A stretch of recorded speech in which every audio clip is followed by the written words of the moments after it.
You have the wrong one?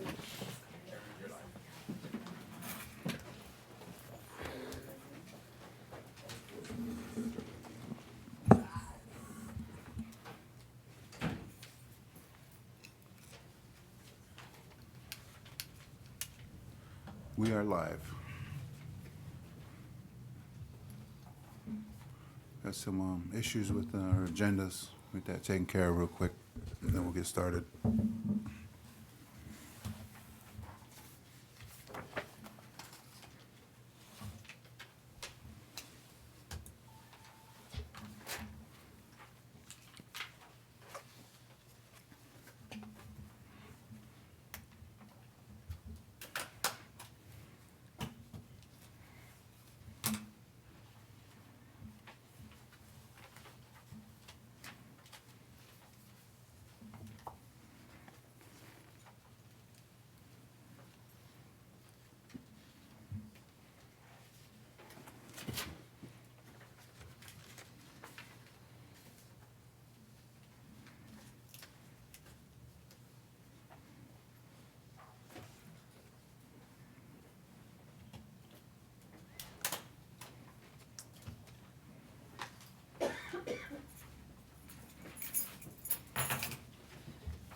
Remember that WAPA meeting? They said we can change those beneficiaries anytime though. But Yep. Okay, that contract needs to be signed though.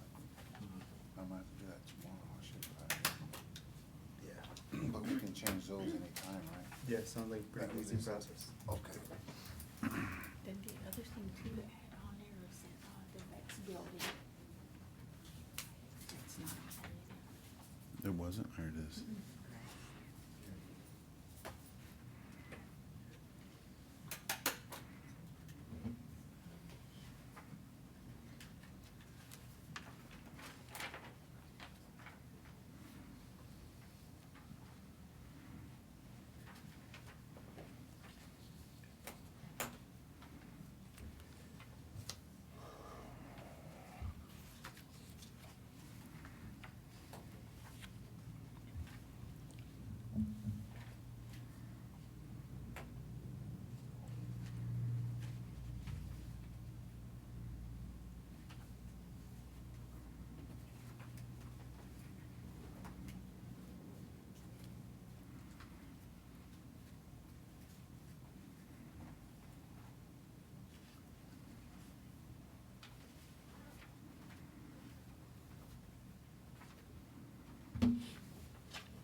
Chairman, just wanted to inform you, you got 24 people that are watching online. So while we wait, I don't know if you wanted to maybe kind of do a review of the new year, or and just let people know that you're waiting on the agenda as well. I know that there were some updates on the agenda, and then But just a suggestion, you know, wish everybody a happy new year and stuff, you know. Okay.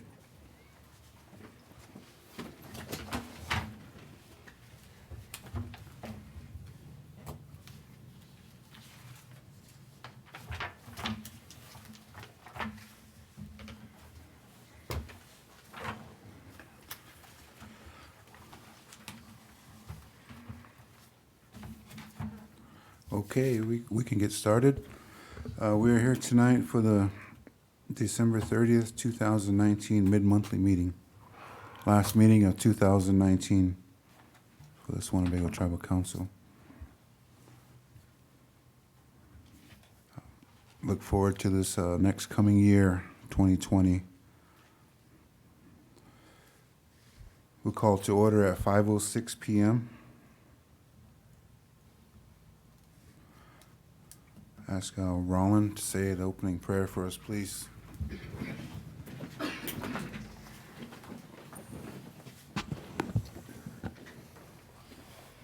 Oh, mauna hinigra, oh, consugra, mauna wai hinigra, shana. Mauna, I come to you humbly in a word of prayer and ask that you would look upon me at this time favorably. Forgive me for the sins that I say, do, and think that are unpleasing unto you. Have pity on me, be merciful to me, have compassion for me. Hear this humble prayer and bring before you in the name of your Son, Jesus. Grateful and thankful to you for this day, this life that you give us. We could be a part of your creation and that we can enjoy it and breathe this air, drink this water, and eat this food and move about it in a good way. This council's gathered once again to make the best decisions that they possibly can on behalf of the membership. And I pray that you could, your spirit could be here with us, that you could guide us and help us to make the right decisions, and they would be good. The outcomes would always be good for the membership. I pray for those that are sick, those that are in mourn, that you could heal them and uplift them. Pray for our children, that you could give them a bright future, and our elders, they could be comfortable in their remaining years, our warriors, that they could be safe. Each and every home on this reservation, that you would watch over them and protect them and keep them safe from all harm and danger.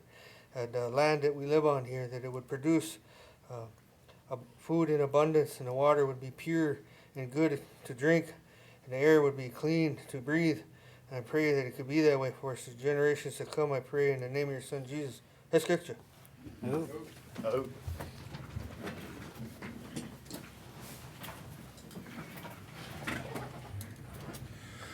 Thank you, Roland.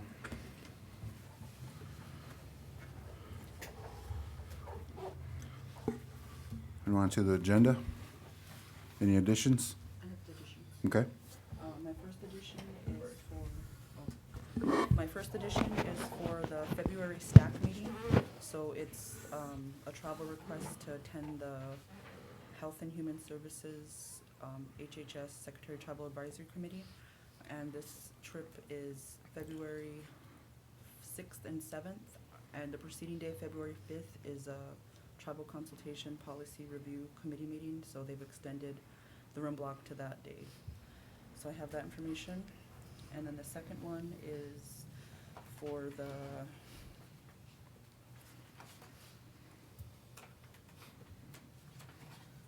Walking in Partnership, Honoring Our Roots and Growing Together in the Future 2020 partnership meeting. And this is at the Amity Circle Tree Ranch and extension of the Tiwahi initiative. Dates. The dates for that, and I'll pass these out to you, the dates Okay. for that are January 22nd through January 25th, I believe. And this is not fully sponsored. Amityville will pay for flight and hotel.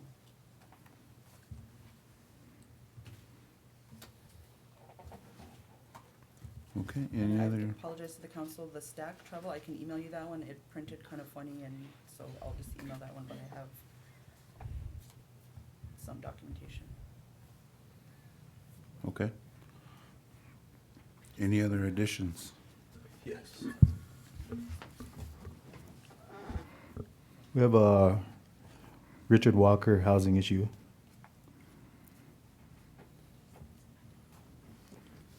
And we have numerous for the law enforcement, if we want to go through them one at a time or just put law enforcement. Okay.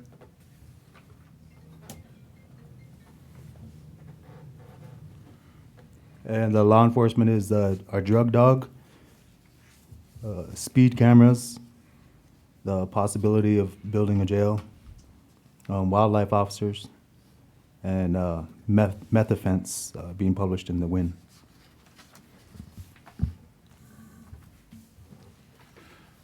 You got those, Thelma? Yeah. Okay. Is there any other additions? No other additions? Is there a motion to approve this amended agenda? Move it. Second. Motion by Tori, second by Roland. Is there any objections to this motion? No objections? Motion passed 6-0.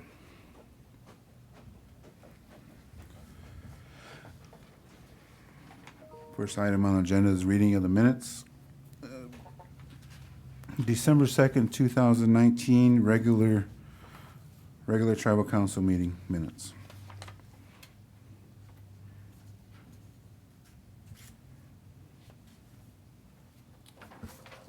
Chairman, Yes. I have a correction on the motion that I made. It says John Snowball, motion for special election. Unofficial should be before special election. I said unofficial special election.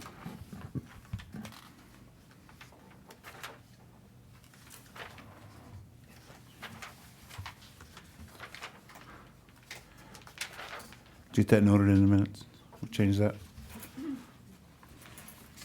Acceptable for everybody? Okay.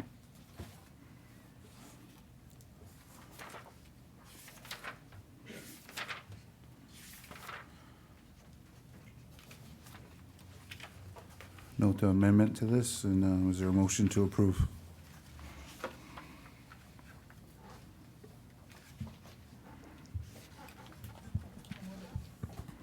Move it.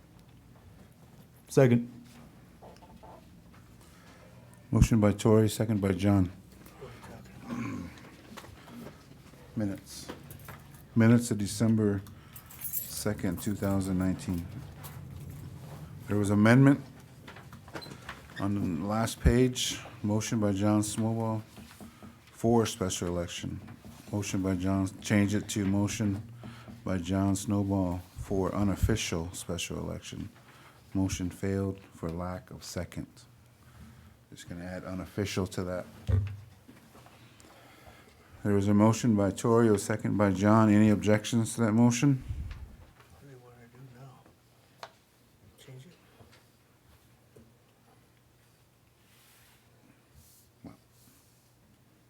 We still approving the minutes? Yeah. Okay. No objections?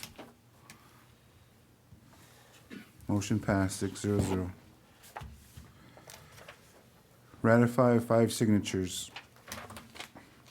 First one is adopt resolution 20-56.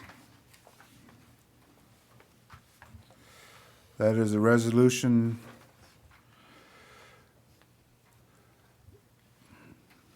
FY20 Youth Facing Trauma, SAMHSA, National Child Traumatic Stress Initiative.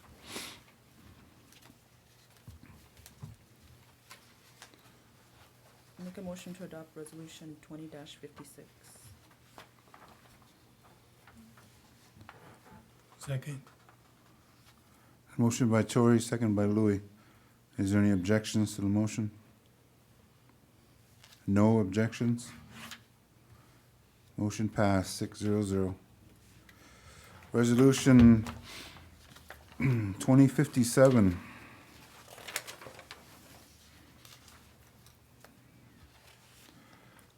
Planning Department 2020 Community-Based Juvenile Services Aid Grant.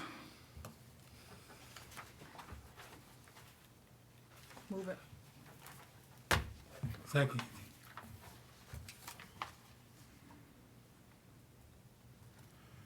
Motion by Tori, second by Louis. Is there any objections to this motion? No objections? Motion passed, 6-0. Resolution 20-58.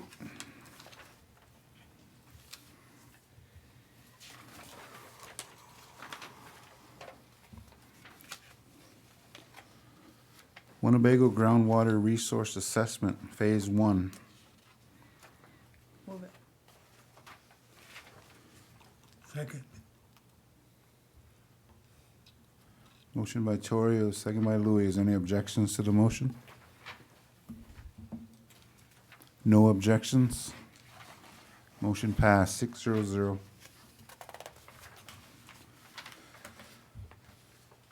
Resolution 20-59. Support Winnebago Comprehensive Healthcare System. Title V, Part A and C grant application for the Winnebago Senior Citizens Center. Title VI. Title 6? Title 6. Second.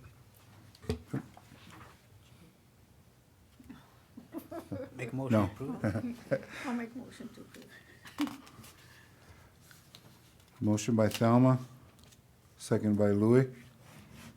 Is there any objections to the motion? No objections? Motion passed, 6-0.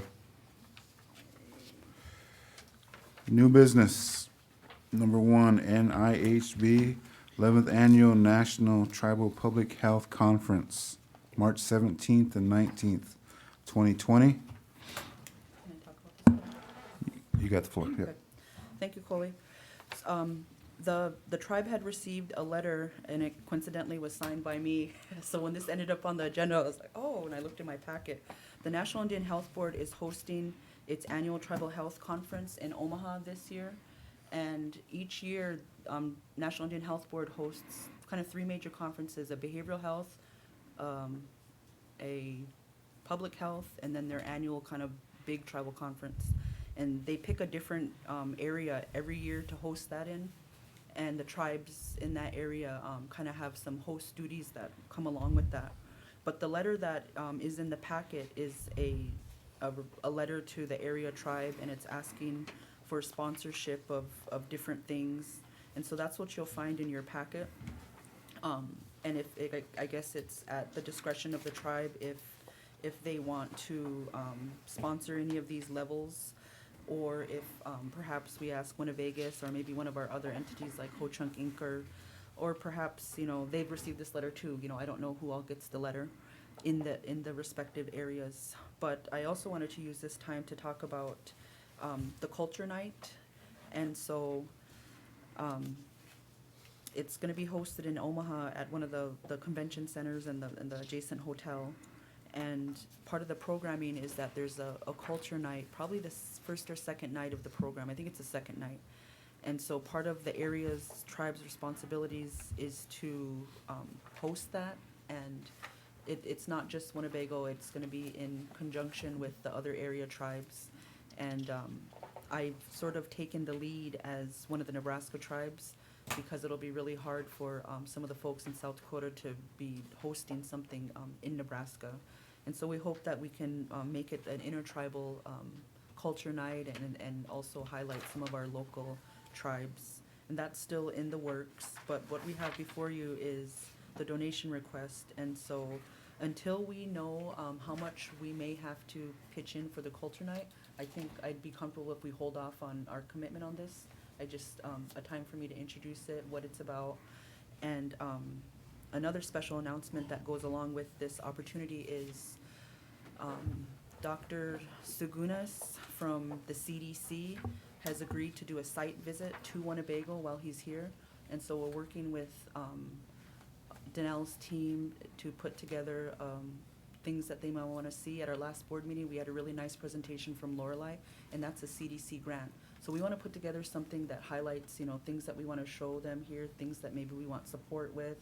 And so to have a special guest like Dr. Segunas, who's a I'm gonna mess up his title, but he's a high director within CDC that is a liaison with tribes.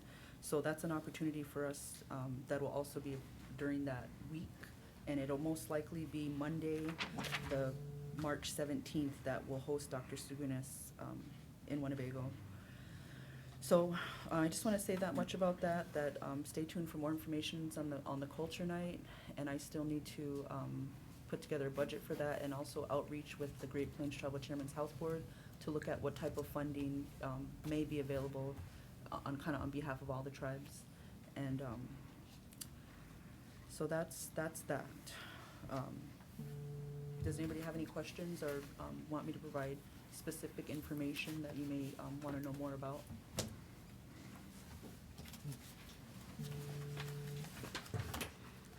And I have participated in some planning calls, so NHB is doing planning calls with the area and to kind of get this together. So NHB is does the bulk of this. It's just the culture night that is kind of the big thing on behalf of the tribes. The second thing in the packet under new business is the NHB Legislative Action Alert. That has since kind of expired, but at that time, I was looking for feedback and support if we would send a letter. The Special Diabetes Program for Indians, also known as SDPI, receives a long-term reauthorization by Congress. And every year, we have to advocate and ask that it be extended or included. And so this year, we were able to get it tacked on to a CR, and the special SDPI, they always say, is the most successful public health program because every tribe got to decide what they wanted to do with their diabetes program. And but every year it's in jeopardy. So one of the things that we advocate for continuously is for permanent authorization of the SDPI program. And we talk a lot about dialysis and all those things. And, you know, we also, this opportunity, they work with the prevention side of that. And you may be familiar with a lot of the things that Whirling Thunder does and everything they do to try to help the relatives to prevent diabetes. So that's what this was. And it did get funded, and it always seems to, at the midnight hour, kind of get latched onto something else, but that doesn't mean that it's always going to be that way. So then they kind of put out these calls to action for the tribes to contact their congressmen and all their representatives to push it. And those things really do help. And they always attach like a sample letter or template, so it's not like a real big task for the tribe or the health facility. And so I do know that our diabetes program did submit comments. I saw an email that Camilla did submit some really impactful comments. So, but that's why this was in, because I was always kind of pushing if the tribe sends one on from the chairman's office and things like that. So good news, that got funded, but at the time it would have been time specific. So thank you. Maybe we should write a letter of thank you. Okay, You want to do yeah. that? Yeah, we can On do that. behalf of the tribe? That would be wonderful. Okay, Thank you. good, thanks. Mr. Chairman, I got a comment. Did you say Camilla made comments? Camilla, they drafted why we need to fund SDPI and what we've done in our community. That's good, but I really think that we should have the chairman's signature. Come to the podium, please. I agree, and that's why it was on the agenda. Yeah, so, next time any comments go in on anything like this, I think the chairman should sign off on this. Whoever prepares it, so it just looks more official and it's, you know, it has the full, support of the tribal, Winnebago tribal. Thank you. Thanks.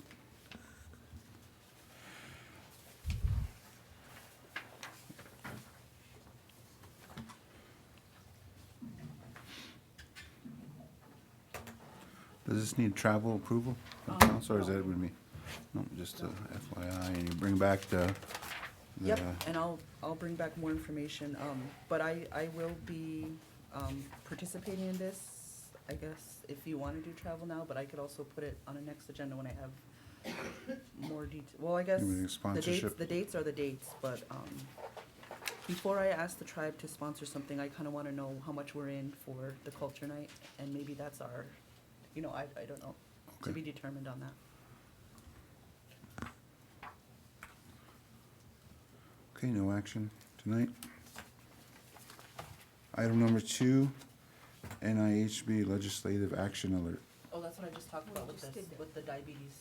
Okay, thing. all right, that's on there. Okay, we're on to old business. Item 1, LaDonna Holstein, 12 Clans complaint. Come to the podium, please. Thank you. Good evening, everyone. My name's LaDonna Holstein. For all my relatives out there, my mother is Dorothy Holstein. She's Ho-Chunk from Winnebago, Nebraska. My father is Robert Holstein from White Earth, Minnesota.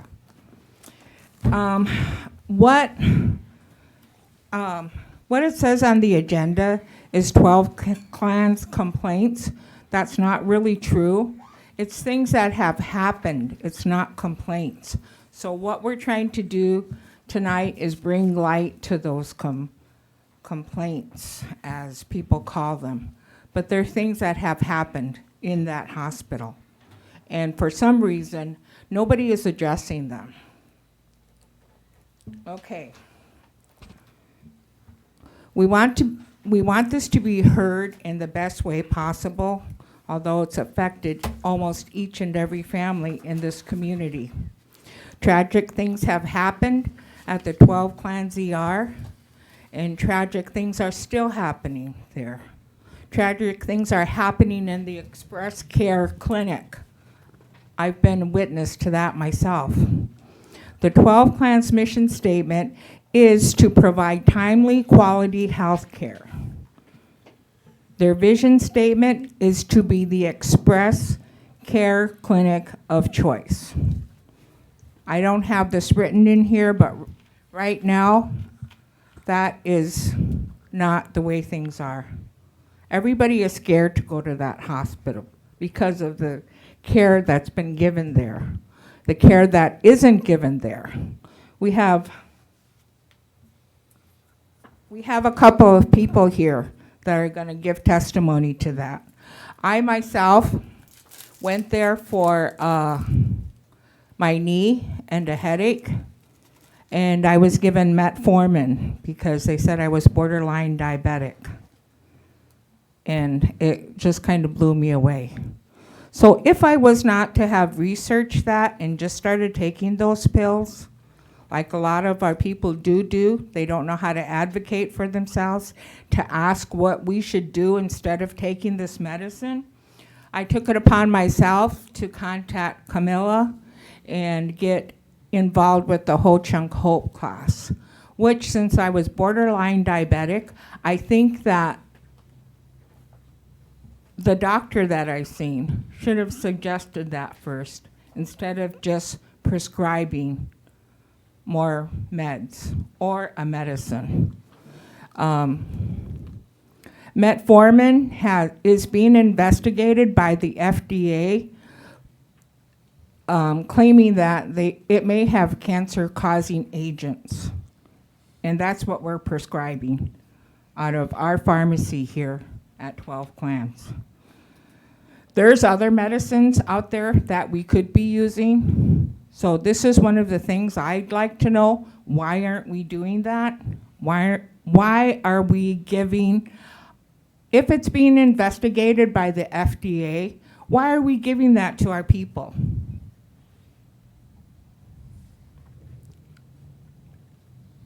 So that's something that I want to know. That's what happened to me, which isn't tragic because I knew enough not to start taking that. But it could have been. I could have made myself diabetic with that medicine. Okay. Right now I've got some other people that are going to talk, and I'd like to reserve a little bit of my time for after they talk with you. And that's all I have to say right now. Okay. And I'd just like to say again, these aren't complaints against 12 Clans. These are things that have happened there. They're truths that have happened there. They're not complaints.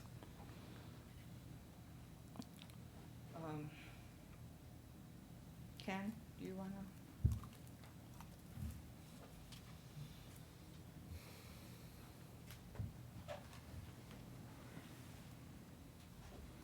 Hello, Winnebago Tribal Council. My respects to you. I'm in mourning right now. Just found out a half hour ago my older brother passed away, so I'll be standing up here as strong as I can to tell you what transpired. And all I can say is that if it wasn't for my daughter being there, I probably wouldn't be here. So I can only imagine what Councilman St. Cyr went through at that time. Okay, so I'm gonna give you an experience of what I went through. August 2019, I went in with symptoms of a heart attack.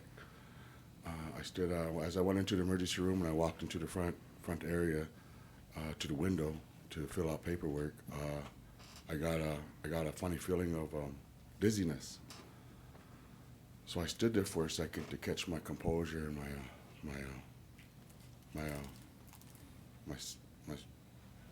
just my breath. And some nurse came up to me with short hair and gray hair, and she come walking up. She said, "Is there a problem?" And I said, I didn't respond to her because, like I said, I was just trying to catch myself. And she said, "You can take a seat over there." And I told her, I said, "I think I'm having symptoms of a heart attack." And she told me, "You can sit over there, we'll be right with you." And I didn't want to move, and I didn't want to stand there because I figured if I moved and sat over in that chair, I'm probably going to pass out and nobody's going to see me, and they're going to have to all run in there and carry me in there, you know. So but I just said, I'm going to stand right here, and if I do pass out, you guys see me, you know, where I'm not sitting in a chair. And then she started getting mothy with me. She started saying things to me like, "Well, you can go somewhere else." And I said, "I did. I thought about that. I think I should go up to Sioux City." She said, "Well, you can go there, you know, if you can't listen to what we're asking you to do." And I looked at her like, I'm about to have a heart attack, and she's giving me a hard time here about where I should do and where I should go. And there's no immediate help. We need nurses coming out there saying, "Hey, man, this guy's having a heart attack." And then I got confused. I didn't know what to do. I didn't know whether to get mad, to get upset, you know. A nurse came out of there. She come running around out back, and she said, "I got you." She took me in there, took my blood pressure's like I think it was 220 over 130, 140. I was about to explode, I guess.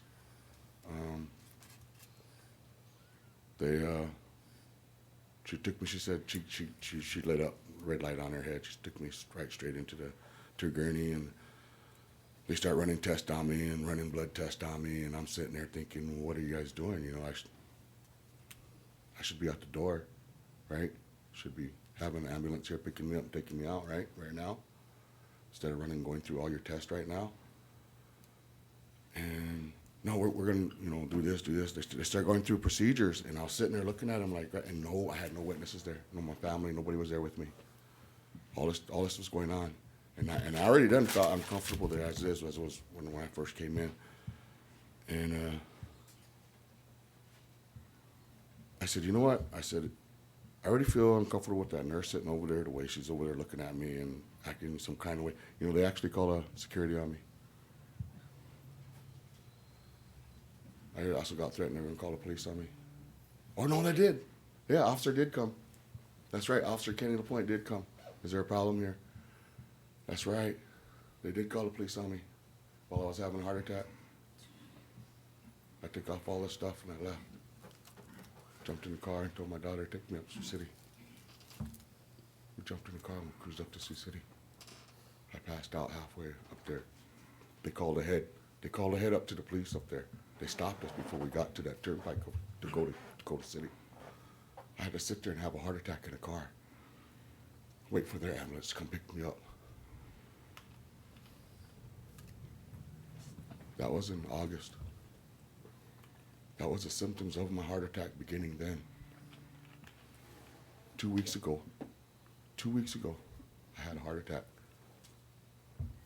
one that would probably took me out right here, right now, wouldn't be here. I went in, I was hoping it wasn't. I walked there. It was snowing, it started snowing. I walked over there. I didn't want to call nobody. I figured this would go away. I didn't want to go to the I didn't want to go to the hospital. I didn't want to go to the emergency room. I didn't want to deal with those people. Go away. Don't let me go deal with these people. But I made it to the hospital. I made it to the emergency room. Told them I'm having a heart attack. I'm about to go. We got anybody to contact? Contact? I got contacts. Contact them. They took me, hooked me up. Doctor came in there. Oh, you know, what's your heart attack symptoms? I said, I got right here in my jaws. They tighten up. They're like locking up. And sooner or later here, I'm going to start regurgitating. I'm going to start burping. I'm going to start bringing up stuff. Then I'm going to pass out. The next step after that is I'm going to pass out and I won't be here. And I don't want that. So let's get this ball rolling. And by that time, my daughter come walking through there. She witnessed. So what you guys see, there's not a complaint, but just an eyewitness report of what actually the incident that happened at the hospital.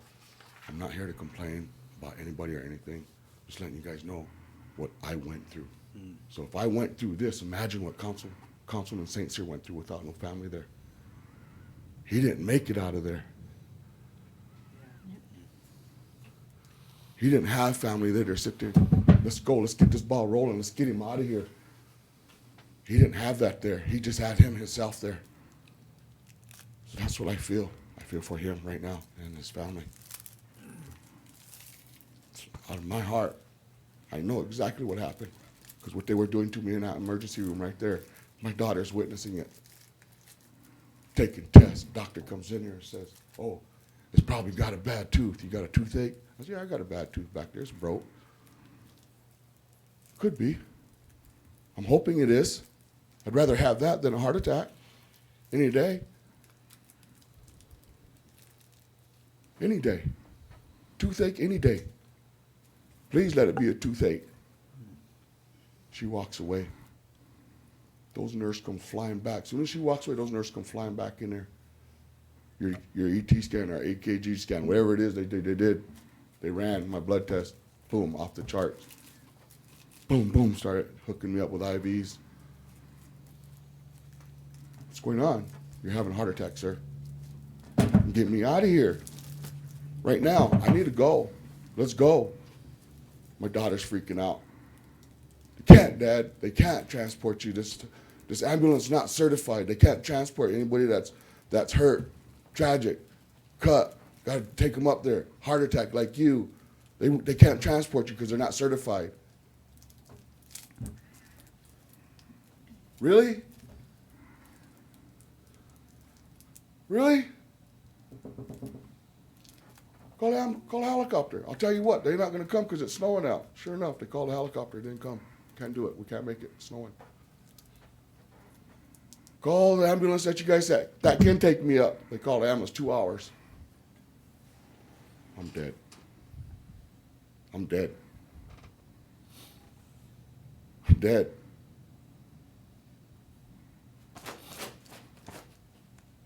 Pull all shit out and start going. I pull all my shit off. I'm gonna save myself. Daughter, get that car running. Let's go. Take my ass to the hospital. Fuck this. I'll drive. Shit, let's do this.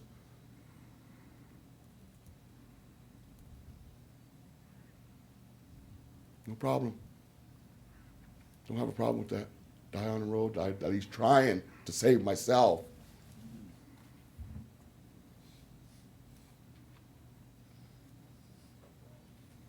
I wouldn't be here.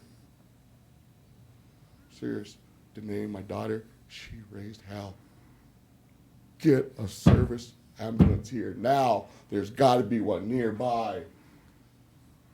Radio for help. Somebody answered. We're 6 minutes out. We'll be right there. Ma'ona, God. That's all I can say. That's all I can say, man. Because they were there. Boom, bam. paramedics did what they did, do what they do. I was gone. 5 minutes, I was out of there, transported. From here saying they'd be there in 6 minutes. 11 minutes, I was up there on the road. Made it up there. Surgeons was in surgery, like, psh, as soon as I went in that emergency room, bam. They already had me hauling. They were hauling me down that hallway, fast as heck. Next thing you know, I passed out. I don't remember what really happened, but I passed out. But when I woke up, they were already, what's going on, sir? What's going on here? They all got me strapped down, and they're running the tube up my leg. He said, we caught you. Just in time. Just in time.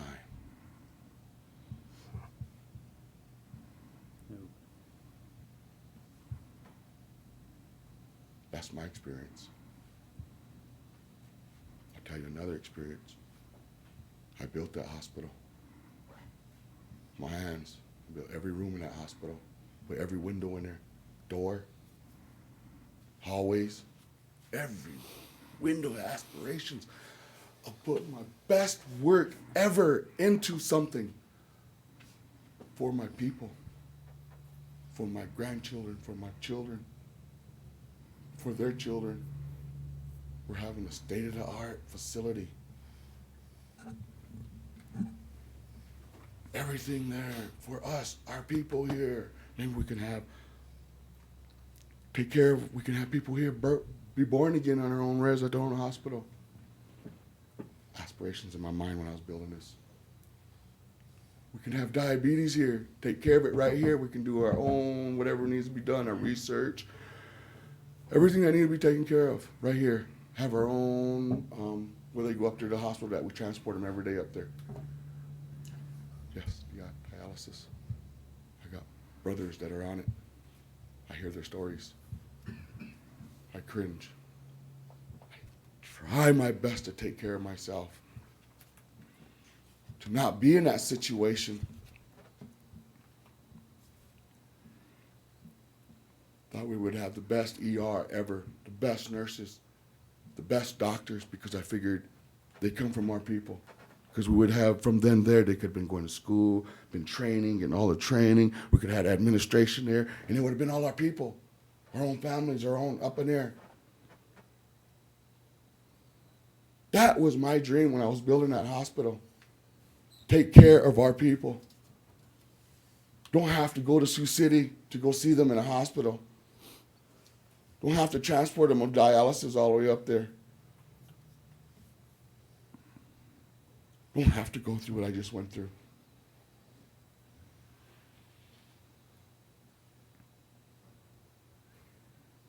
That was my aspirations when I was building that hospital. Maybe we can have our own classes out of there. Teach our own children to be nurses, doctors, administrators. Could have been loaded with our own people there. From here. 14, 15 years. I figured we'd have that going on by now, right now. I figured we'd have our people in our family. Honesty, I did. State of the art of everything. You know, when our old hospital, we had Dr. Ali, Van Delden, you know. What we're going through right now, that didn't happen back then. Those doctors were on it. Taking care of an old beat up hospital that supposedly didn't take care of or meet our needs here in the reservation. Those doctors were on it. Telling me everything I know about how to take care of a kid. That's the kind of doctors I want. I want back here. I want nurses here actually care about us. Administrative people actually know what they're doing, and they really do care about what's going on here. I don't know how we're going to get certified of doing anything, but that needs to be taken care of immediately, like tomorrow or yesterday. Because next person could be your family member,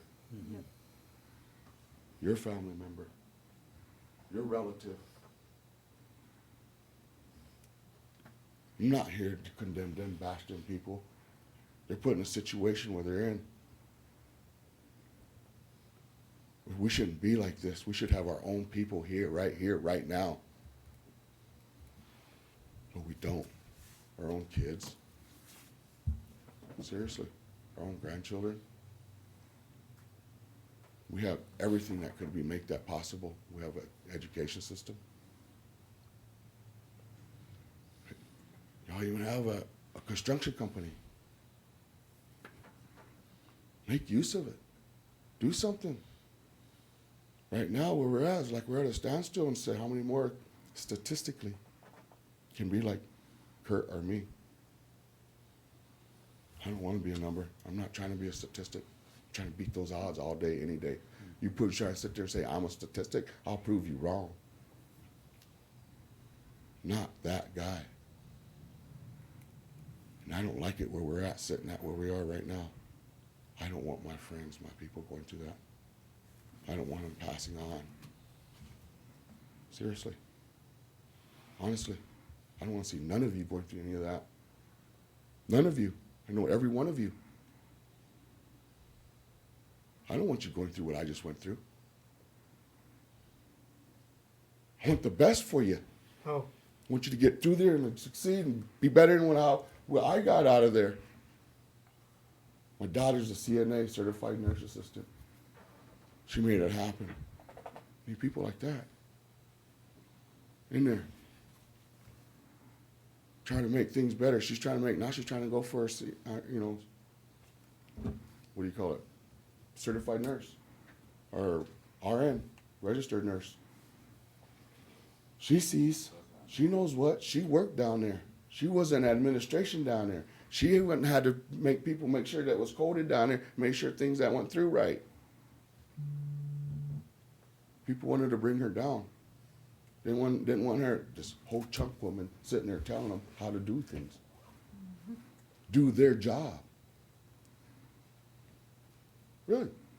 She was doing their job. Certifying doctors, certifying people, making credentials, that was her job. Well, now you gotta go all the way to Yankton to get that. They removed her. For what reason? Other than people in there mad at her because she wouldn't do their job. She stood up for herself, saying, I don't want to do your job no more. As it is, I already have a job doing my job, and you want me to do yours. I didn't say nothing. I let it be. I let it play out. As much as I wanted to go down here and argue for her, she's growing. She's a grown woman. She's 35 years old. She made her life. She's got her life. She's got her kids, got her husband. They're doing their own thing.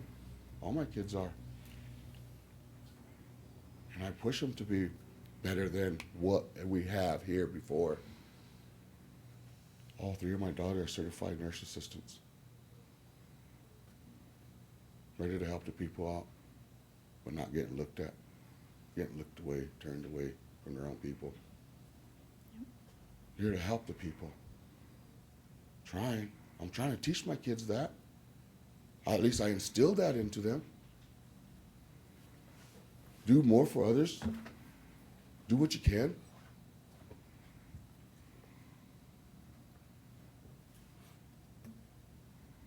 That's what you guys taught me.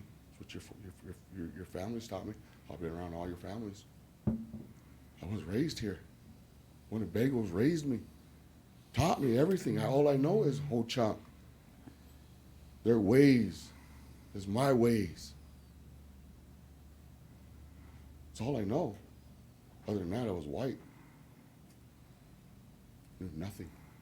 Care about who we are, who we was, what we do, what my culture is. Till I came here. Till I came here, I learned everything who I am, where I'm from. Oh. Born here. I was born in an old hospital. That's what I want. I want some of my grandchildren born in this hospital can claim they're from here, not in Iowa. I want some of our people here having a good job, nice life. Don't have to come from way over in Iowa to work here. They're right here. Have a nice house here, living here, nice and comfortable. That's what I aspire for our people. Your children, your cousins, your family. And that's the truth.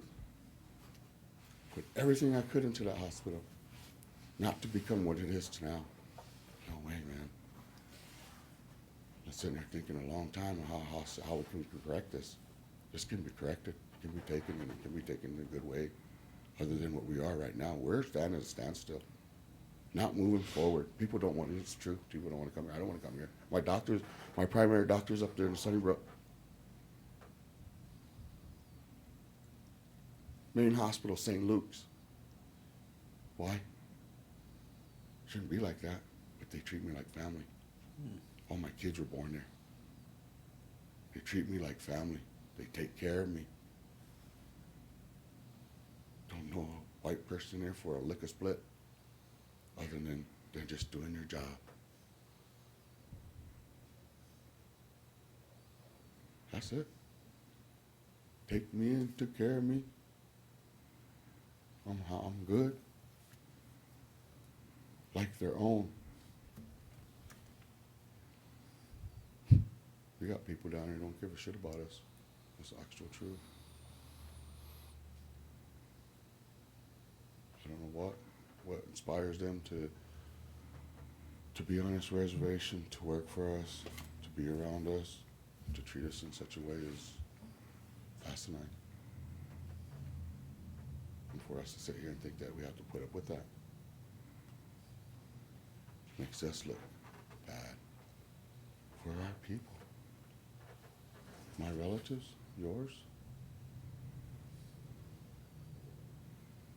I don't want to go to their funeral. I don't want you coming to mine. I want to see you tomorrow. I want to see everybody tomorrow. I know that's not always possible. I know we go through what we go through, but at least we can have some place where it's comfortable, where we can be around family.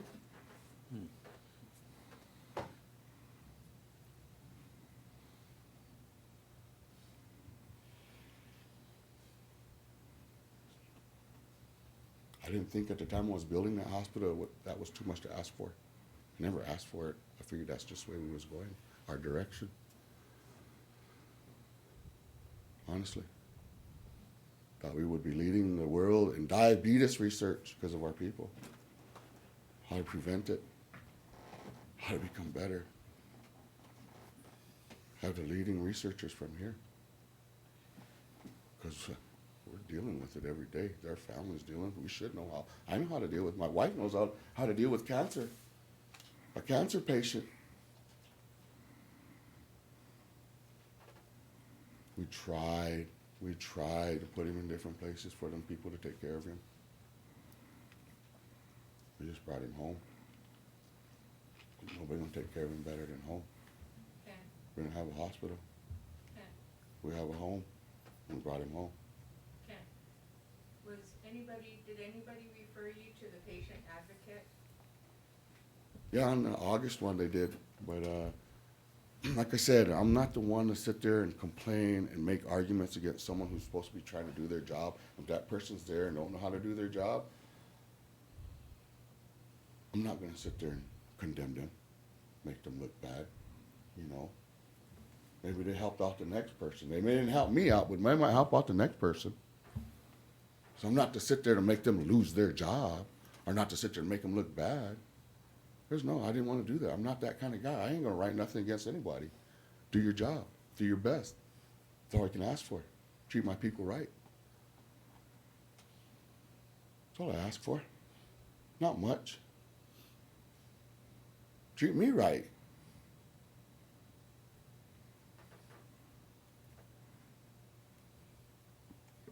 Kenny, how long do you estimate you was at the Winnebago hospital From that night?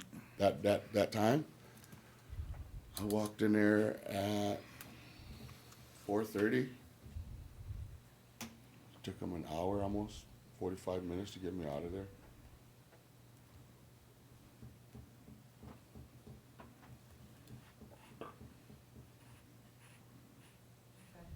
You up all right?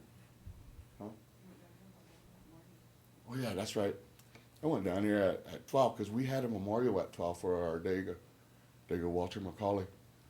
we had a memorial at the Reformed Church at noon, and I walked down there just before that. That's right. They started that morning, but like I said, I was just praying that it would go away, and it wasn't what I think it was. But yeah, so what time? I got out of there about 1:30. There you go. Hour and a half.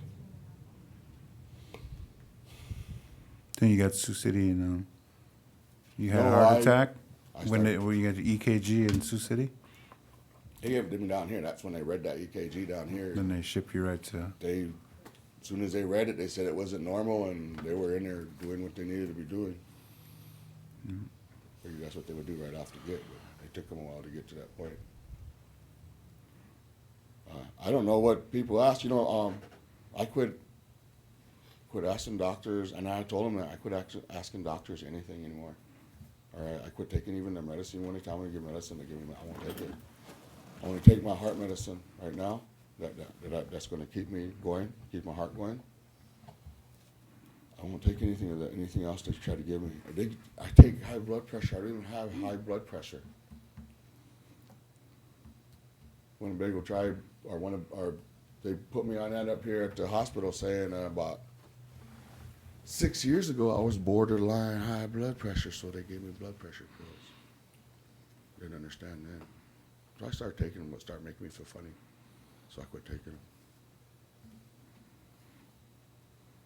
Then I had a heart attack, so figured I might as well take them. Then I think that's what they said. Be good for me. So yeah, I take high blood pressure because of my heart, I guess.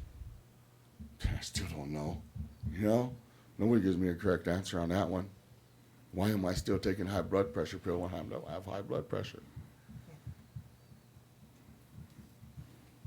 So nobody give me an answer yet. I asked doctors everywhere.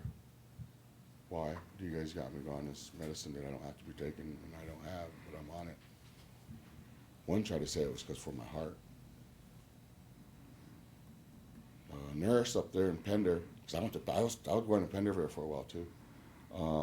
Nurse in Pender, she gave me some kind of saying, "You're in pain?" I said, "Every day. I got a bad back and I got a bad right knee." I said, "I'm in pain every day." I said, "Getting out of that bed, battling it just to be all right." She said, "Well, could be why they give you the high blood pressures is to keep your blood at your blood pressure at level while I'm in the pain, I guess."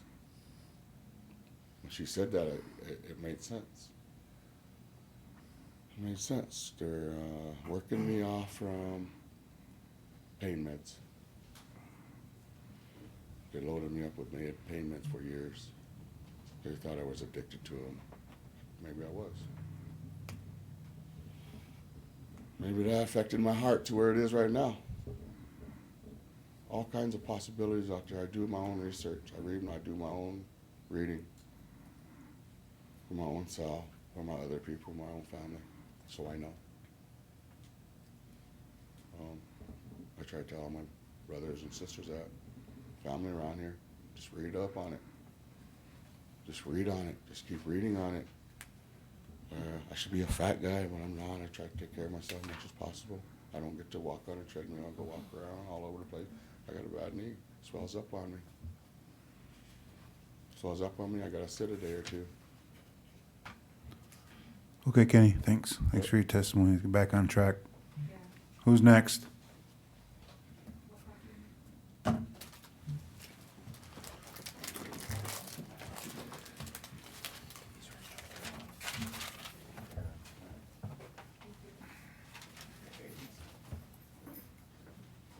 Hello, my name is Walk-On, and I really don't like the cameras on me, so I'm going to make this brief and to the point. Unfortunately, I have to address you with these issues concerning this, when this wasn't my intentions in the first place because of you being the tribal council and everything. You really don't know me. I am Walk-On, son of Audrey Thomas. I came down here to visit, but she was so sick that I stayed and shut my business down up in Michigan to take care of her. And during my stay here, I had never planned on coming here because of the way I had to leave, because of the color of my skin. So therefore, I said I would never step foot in this place again. But anyway, when I found out how old my mother was, I figured I'd come visit. And then I found out the problems that she was having. Then I said, wow, I can't take her back with me. I gotta stay here because my brothers and my other sister wasn't able or, you know, to take care of her. So anyway, I'm gonna cut all that short. I didn't think it was necessary for me to say nothing, but after listening to my brother right over there, I'm like, oh my God, I'm glad I'm here. I thought it was a segregation type of thing against me, but now I see it's not. But anyway, I wrote a little something earlier. I'm just gonna read this right quick so you can get a gist of it, okay? So here we go. I'll start with the beginning. Okay, I've come to address the issue of the 12 Clans Hospital and the neglect that is happening to the people of the Winnebago tribe. Their lack of knowledge is unfortunately condemning our people to death. I was almost a victim of 3 times now, okay? They misdiagnosed me with pneumonia. This is what started this mess 4 years ago, okay, the first time. So they treated me for 9 months and now they never told me I had walking pneumonia. I'm over there building those buses, rebuild transmissions. I'm telling them, hey man, yeah, I got to get back to work. He said, well, we should hospitalize you. I said, well, if it's possible, then okay, because the buses kept breaking down. I don't know if you know it, but I worked for Tribal Transit for 5 years building everything over there because they kept coming up short on the money. So we couldn't buy another bus. We couldn't replace it. So I'm putting them together the best I could to keep them on the road. But anyway, we'll get back to this. Okay, so I'm over there with pneumonia, taking all these antibiotics for 9 months, okay? It's all in my records over there. Okay, so anyway, on the 2nd of 12/2/18, I was seen by the doctor at the 12 Clans. I told him I had a history. This is after the 3 years. This is the next year, the 12/2/18. This is last year, okay? I told him I had a history of pneumonia and couldn't hardly breathe, and I needed oxygen and antibiotics. I explained to him I had to make it through. I couldn't walk more than 50 feet without gasping for air. Okay, he did some X-rays and prescribed me some steroids and told me I had a light cold and sent me home. When I went home to pick up my prescriptions, the guy seen me that worked at the pharmacy, and he said, "No, man, you go to the ER." So I went to the ER. Okay, I got the prescriptions and went to the ER. When they pulled the script by the doctor, she went in and said what the doctor said earlier, right up in the hospital. So she just said, "Well," she sent me home. But anyway, so I was stuck in the house, and I called CHR the next day because they said they would come get me if I couldn't make it myself. So anyway, he couldn't get me out of there, so they had to call the EMS to get me out of there. Okay, and found out I had full-blown pneumonia, and they found with that new machine they got over there with their MRI, they found clots in my legs and my lungs. I had a history of clots too. Okay, so they shipped me up there to die up there at St. Luke's. St. Luke's went with their same diagnosis down here instead of re-diagnosing me with a new diagnosis. So they're treating me for all that stuff. So I'm up laying up in there dying. So anyway, I stayed there in their emergency care until that. All right, the last time on December 2nd, this was just this past December, I went in because I was having the same symptoms. So I was able to make it there. I don't know, you walking in the spirit. I don't know, once your flesh leaves, do you walk in the spirit if you want to stay alive? Well, I had to walk in the spirit to get over there to stay alive. But anyway, all right, I was able to get over there to the doc because I took some of the antibiotics I had left over through Thanksgiving. You guys know Thanksgiving ran right into the end of December this year. So while taking so I made it over there, and the day before I called the doc, set up an appointment that morning, got in there to talk to her, and I explained the problems with pneumonia and with the COPD. Now I have COPD after the last time. Then now they diagnosed my lungs. It got so bad that the COPD, because of pneumonia, I don't know if you know what pneumonia does, but it fills up the air sacs, and then, well, my tissues are scarred now from the pneumonia that was so bad. So now I went into COPD. So now, if I just breathe, I catch pneumonia, or if anybody's sick, I'll catch it. So anyway, I was explaining this to her, and I told her, and I explained, all right, hold it. So I asked her for some antibiotics, and I tried to make it through the holiday. I told her I had to make it through the holiday with the antibiotics I had. So I got there on the 2nd, and told her about the history of pneumonia and the COPD, and told her I couldn't walk more than 50 feet without gasping for air. So she did some x-rays and said it showed signs of infection or cold. So I asked her, I said, so you're gonna do me like the last doctor, you're gonna send me home to die then? Is that what you're gonna do? And then I told her what happened to my mom and what they did to her. You know, my mom died last year. And I had to go over there and literally cuss them out to get her to go up there. They were treating her for 9 months for all the wrong stuff, about to cut her leg off. So I took her up there, after I cussed them out, I took her up to Mayo Clinic, and the surgery took 2 hours to fix the problem that they had her on morphine and oxycodone, where she didn't even know who I was. That's what they did to her. And I saved her foot, but they still cut 2 of her toes off. And so I nursed her through all of that until, I ain't even gonna go into that, but anyway. So I told her about my mom and then what happened to Keno. I don't know if you guys will know what happened to Keno. They told him he had bronchitis, gave him a breathing thing, a nebulizer, sent him home 4 days. He dropped dead of pneumonia. I don't know if you guys know about that, but I know you know what just happened to Jim. See, I didn't want to go through all of this mess, but so I just told her, I said, listen, I want to get back to Michigan and see my house, because I got a nice house up there. I said, I don't want to die here. So anyway, she did the little things, and so she gave me some breathing treatments and some antibiotics and sent me home. Well, the next day, I didn't make it till 5 o'clock in the morning this time. Okay, so I took the breathing treatments at 5 and 6, and I'm waiting. I'm like, I said, no, I can hold on. But anyway, to make a long story short, by 9 o'clock, I was trying to call, because you can't call 911 here. You got to call the emergency. And then they get the ambulance to send them over there. Well, by the time I got to calling them, I couldn't talk no more. And I'm like, oh, man, that's it. Now I've been dead a few times. I don't know, you don't know much about me, but I've been brought back because I had these clots and everything in my system from back in the day. In the hospitals up in Michigan, I went through a bunch of garbage. But anyway, so I know how to walk in the spirit. So I was able to get to the hospital before I lost complete consciousness. I mean, it's not funny to me, but the reason I'm here is because I never cared about my life. But so it never mattered to me whether I lived or died, because I've been to hell and back 5 times over. Okay, but for the first time, I actually feared for my life. I've never feared for my life before, so it was new to me. I mean, it's not funny because, but this is what happened. And so I get over there, I'm like, oh my God, I'm actually tired. So they rushed me in there and checked me out, find out, yeah. So they rushed me up to St. Luke's again, where I ended up in ICU up in there for 10 days while they tried to get my lungs and everything back. And then they put the real scare me, because now they're trying to find me a lung. And I'm like, well, I'm not going to allow you to cut me open and put a lung in me. You see what I'm saying? Because I'm like, I'd rather die.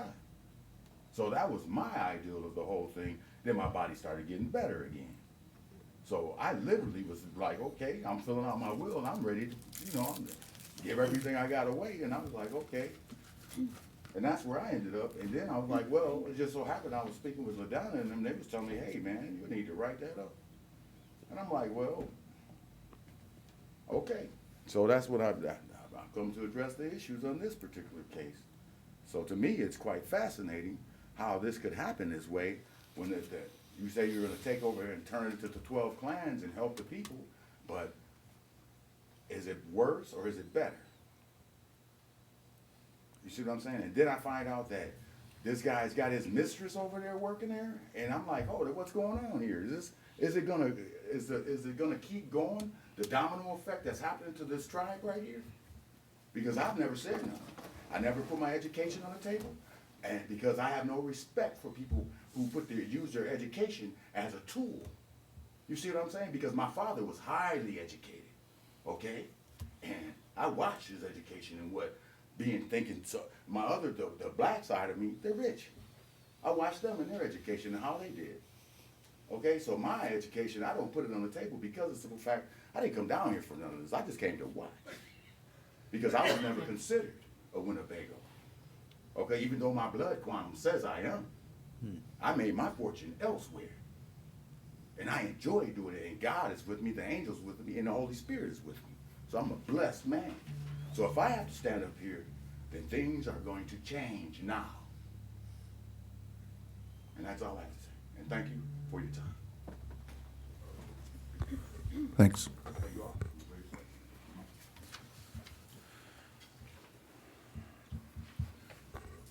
Do we have anybody else out there that wants to give testimony?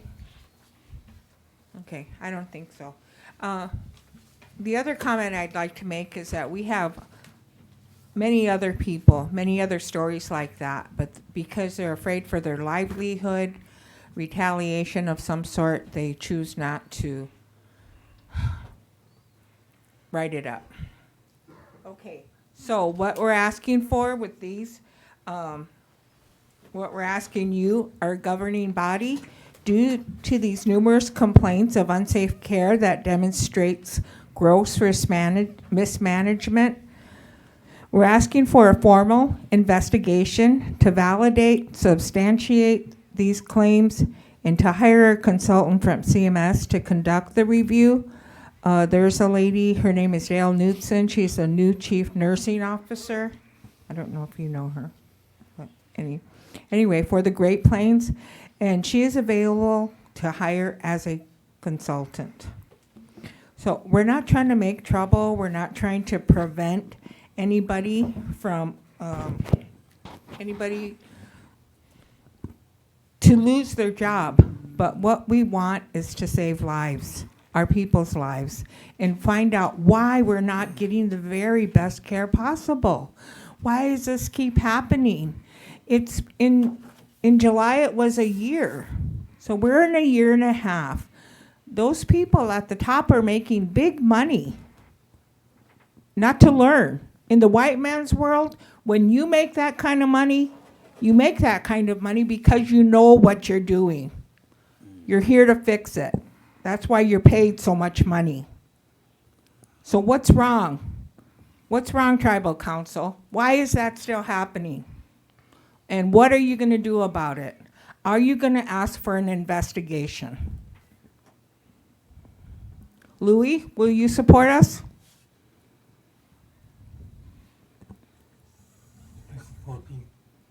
All we want is an investigation and to fix the problems. I think we gotta talk about the What? process. Well, I think that's the process, is an I think investigation. the mediation, until don't get a problem resolved. Well, you know, with this administration, we've tried mediation. Mediation doesn't work because all she does is yell at you and treats you disrespectfully. And I'm talking about Linnell Noisy Hawk. Let me finish what I was talking about. All right. You listen to me and I'll listen to you. To you. What I learned in mediation, the problem don't get solved if the people feel that they're not heard. So you have to let them tell you what happened.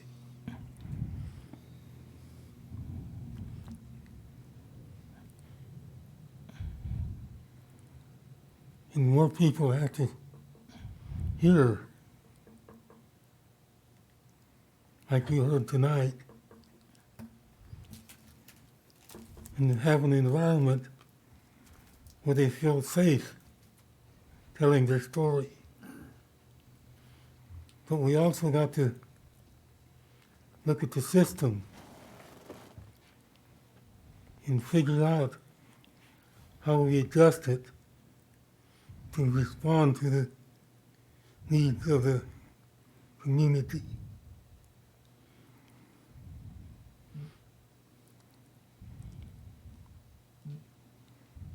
Thelma came into my office, asked me if I read the report she presented to me. I told her I had.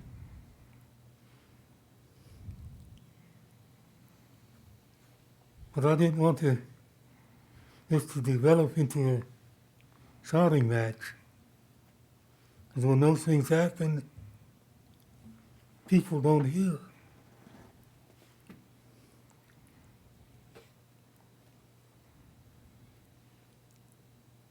We've got to find a resolve to this problem.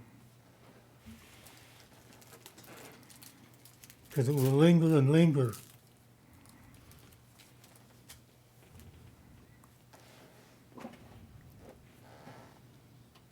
I'm really concerned. I'm glad you brought it up. The two men that talked. I've known Kenny since he was a little boy.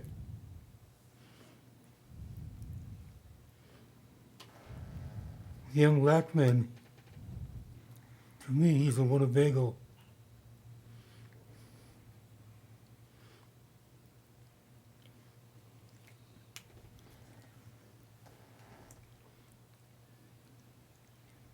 We need to look at it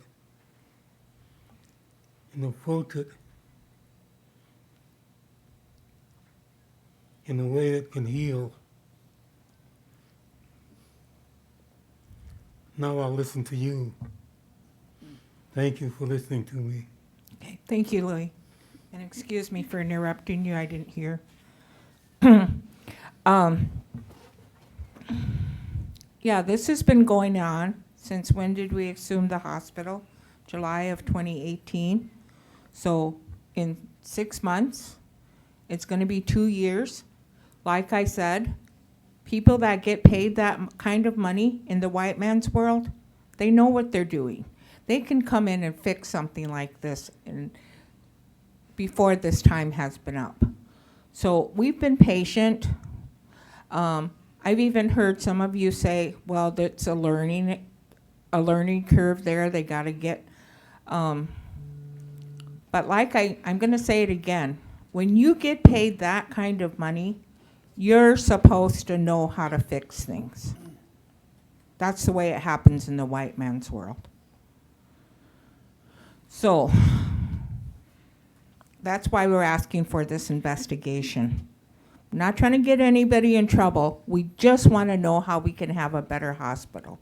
Somebody that has a medical background, that can guide us, that can show us if there's a different model out there that we should be using that is going to work for us. Why do we keep bringing the same doctors in here? Just the other night, there was a fight in the ER among 2 doctors. And they've been through here 2 or 3 times. Why are we still bringing those doctors back? The doctors that can't get jobs anywhere else. That's who we have. Okay, so I'd like to hear from all of you that go around the table here and see what you have to say, how we can work together to change things for the better. And I really do think we need to have this investigation. And I hope it happens. And that's what most of us are asking for, is an investigation. And I think there is quite a few more complaints. People have documented it. They don't want to stand up. They want to be, a lot of the people have talked to me that they want to remain anonymous. And I can understand that. Dusty, what are your thoughts on the investigation?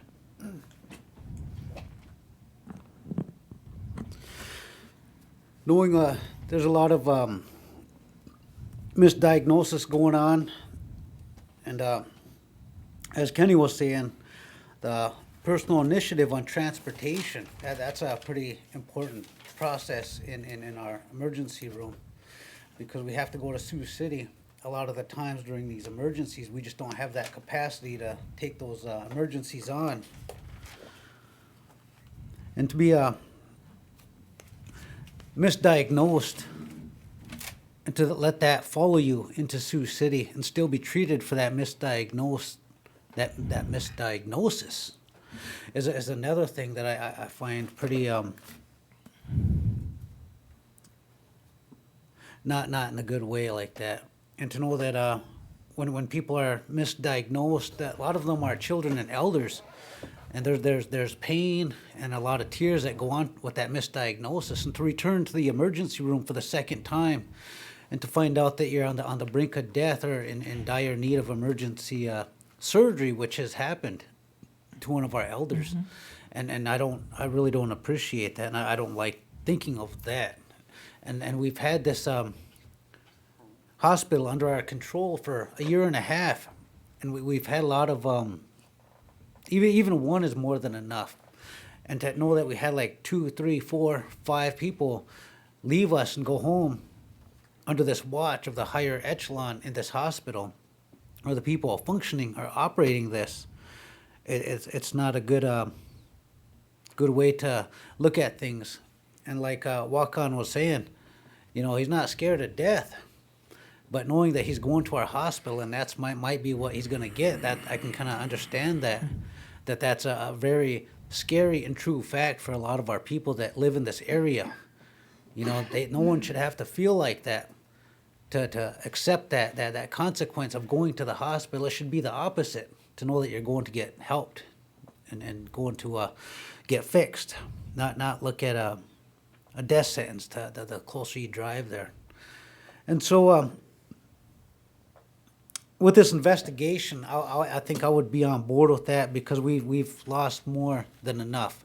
And who knows how many diabetics that we now have taking metformin and destroying their bodies on the inside, putting themselves in another some more danger in that regards of the side effects of metformin. To look into that, because as it's been said, that the FDA is investigating metformin itself, and so I think we should be aware of that as well. So I would agree with an investigation on that, due to the fact of the people that we've lost. Thank you, Dusty. Roland?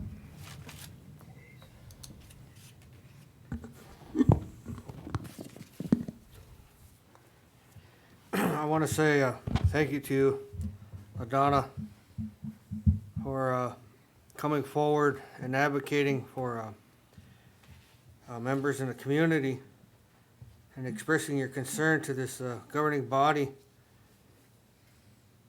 And it was hard to sit here and hear some of these things being said about our hospital.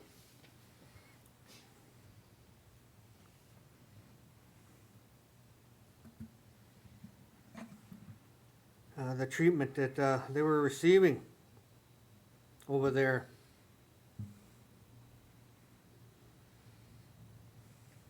And I sat here and I took 4 pages of notes, tried to document everything that was being reported. And I'm not a doctor, nor do I claim to know anything about medicine as far as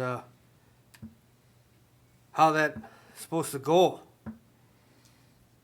But by these reports, it's evident that there has to be more support over there with this team that's sitting in place, so that they can glean out these issues. And if we could get an independent consultant to come on board to help us do that, I'm in favor of seeing that happen, so that we can move things along in support of the team that's already sitting there. So that's how I feel about it. Good. Thank you. Colby?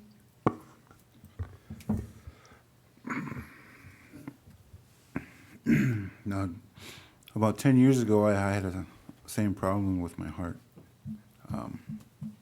Took about a month. It took about a good month to figure out I had an irregular heartbeat. And they gave me steroids. They talked pneumonia and other illnesses. And I couldn't walk across the parking lot. I was working out to Winnebago then. Just from the gaming commission to the back door. I was out of breath, almost get to, a faint stage. And through that month, my feet swelled up so much. And I finally went back there. I just kept going back weekly. And a nurse in the ER, she checked my heart, and she found an irregular heartbeat. But it took about a month, and my feet, and I could barely walk across the parking lot over there. But it was finally diagnosed. I had my heart shocked 3 times, and even my family, we battle diabetes, and we've been through it. We're kidney transplant recipients, and successfully we've done that. And so I've been to the hospitals. I've been to Sioux Falls, Omaha, Sioux City, Winnebago, and Dakota Dunes, and I still go through it with my daughter.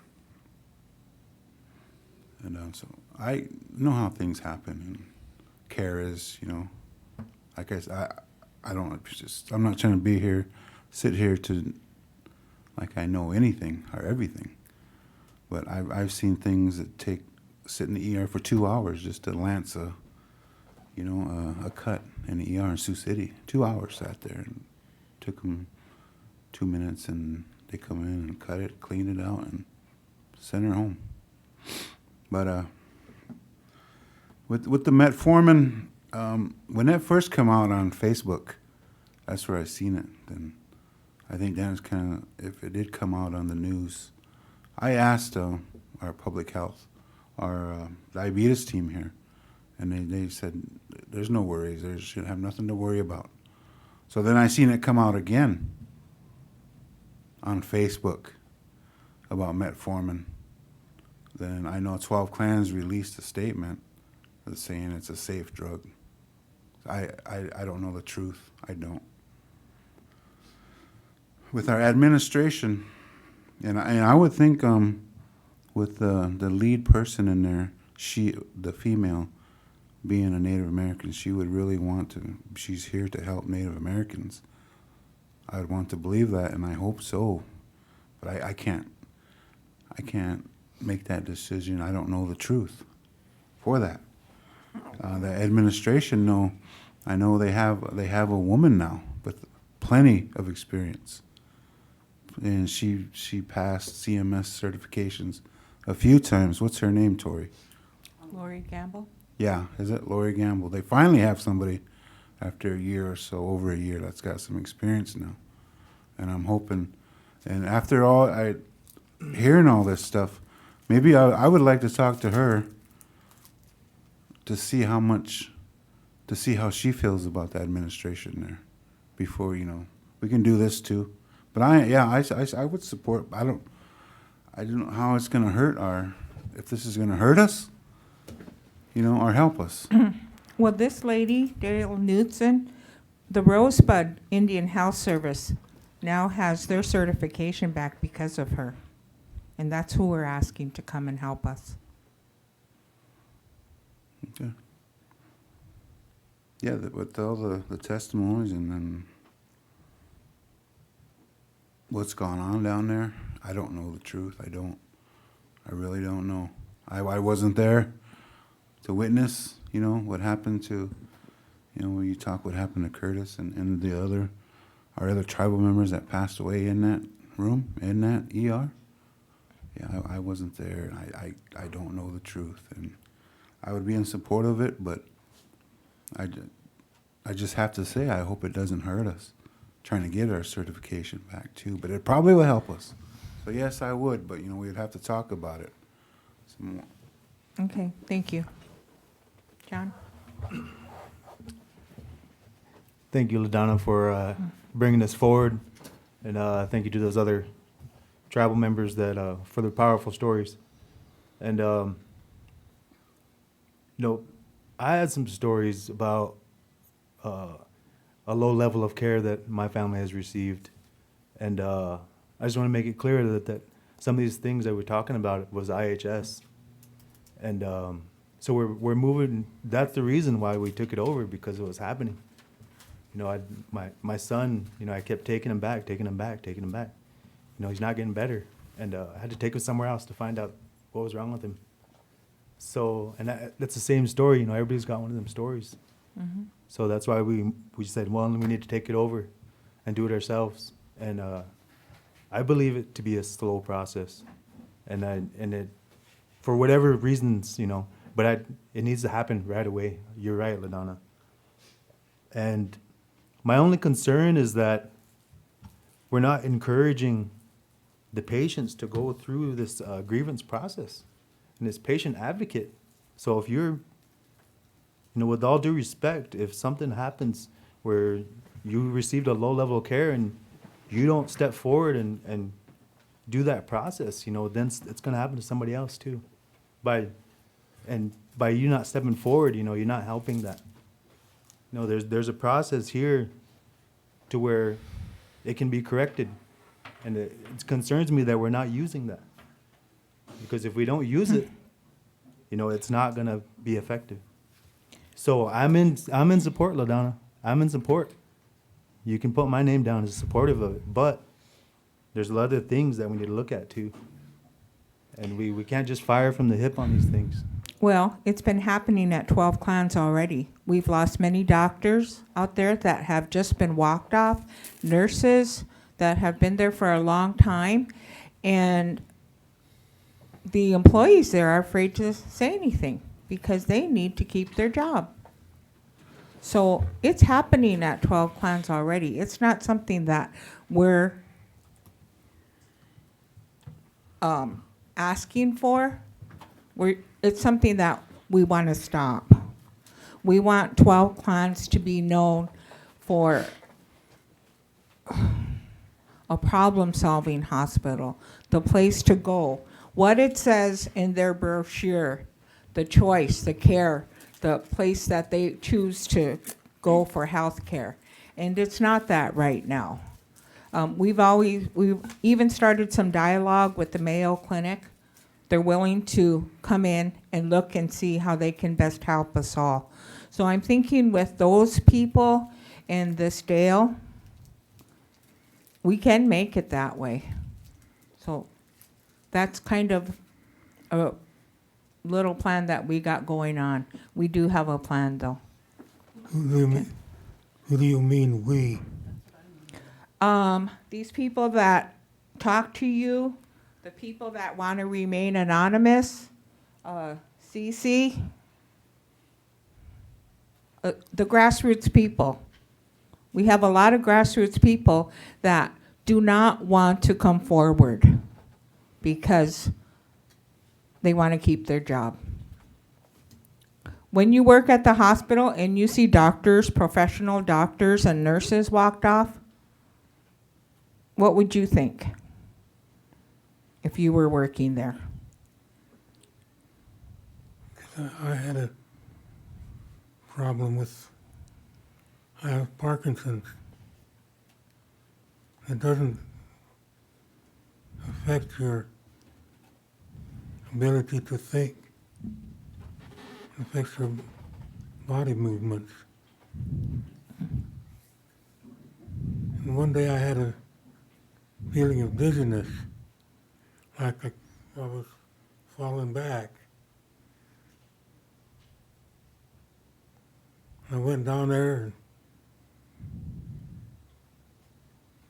I didn't think anything. I went to the emergency room and all my systems were normal. So a couple days later, I had it worse. So I asked him to send me to a neurologist in Sioux City. And he immediately referred me to a neurologist at the Nebraska Medical Center. And I went down there and he made his analysis and gave me the and new medication. And I returned to normal. But the emergency room doctor at that time, he was pissed off at me for coming in the second time. And nothing showed up wrong. He said, "You do that again, I'm going to send you to a nursing home," which scared the hell out of me. Because after my last surgery, I got sent to a nursing home for 30 days. It was a good home, but I didn't like it. But it's not home. So I can understand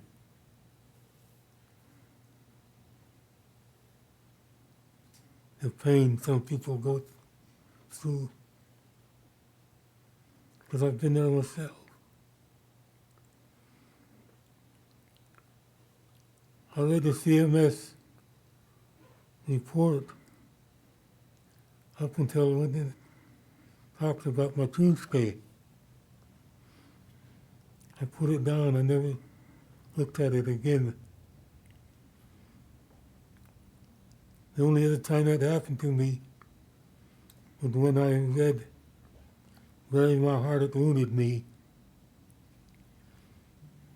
I got so upset, I couldn't read that book anymore.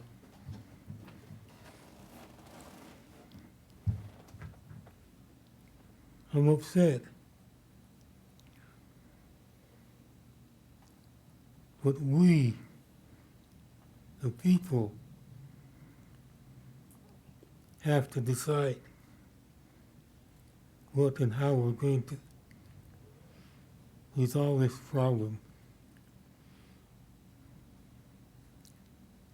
I saw the list I picked out names of friends on both sides of the issue. Friends I got a lot of respect for.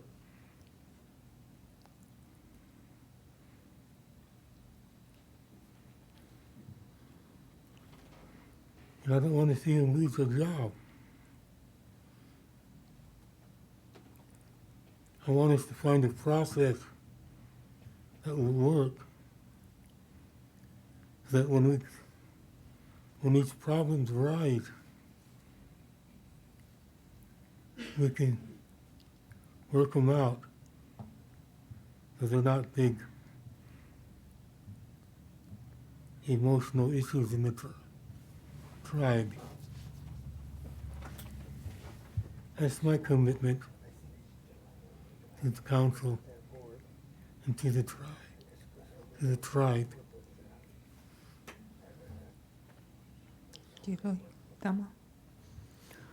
Okay. I had worked in probably over 20 years in the health field in different aspects. And within that time, working in the health field here in Winnebago, I was advocate a lot of times for our people, our elders and just community members. And I remember coming to a council meeting when they were talking about taking over this hospital. And I had voiced my opinion at that time that I thought it should stay with IHS because it's a treaty hospital. And they have to provide that service for us. And the money was there for it. And the community members was not asked. Tribal council took it upon themselves to do this. And when they took it over, they put in people that had no medical background. They had no experience in running a hospital. And so from what I see stems from that. So we have a lot of problems now. A lot of them seems like it's coming from the ER. When they started, from what I understand, 12 Clans was advised not to take AB staffing for the ER, but they went ahead and did it anyway. So from there, those AB staffing people were the rejects that nobody wanted. So we got those doctors. And there's a lot of misdiagnosing, and some people are not here today. So I don't know what Coley means by hurting, getting hurt. You know, these people got hurt and they're dead, they're gone, they're not here today. And I myself would like to see that investigation done.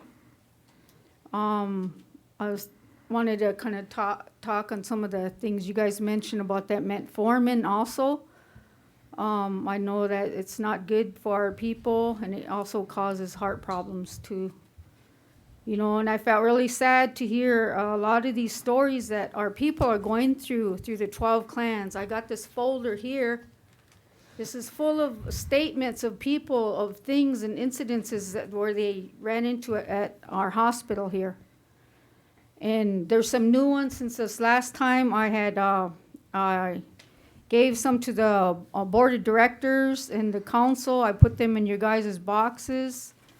And so the executive staff, the board of directors, and council, we're all aware of these things. What I got, I know there's more out there in these horrifying stories, you know, that these people experienced at this hospital.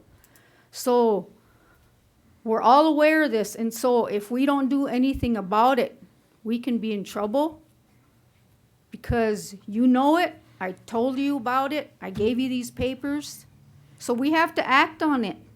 These are our people and our people's lives. That's in our hands. So I don't want to see any more of our people having to go through this. There's a lot of people over there at the hospital who are afraid to speak up because they're going to get fired. They're getting walked out. And they're made up reasons. Oh, you didn't show up for work, and what, that's not the real reason. These people want to speak up because they see things going wrong in our hospital. And when they try to bring it up to the executive, they're walked out. They're fired. So we need to hear from them also. And one of the other things, and when this wasn't planned well, when the tribe took over, you have the executive staff, you have the board of directors, but you do not have an investigative committee to handle these types of statements or complaints or whatever.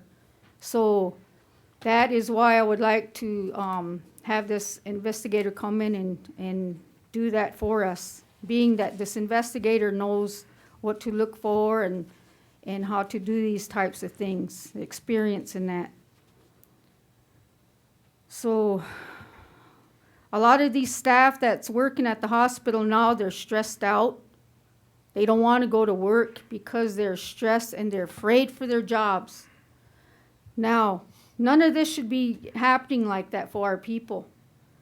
You guys wanted, the council wanted to take over that hospital. Well, run it right and get the right people and the medical people in there that's going to do that, take care of our people's health. Their lives are in their hands. And we're over that board.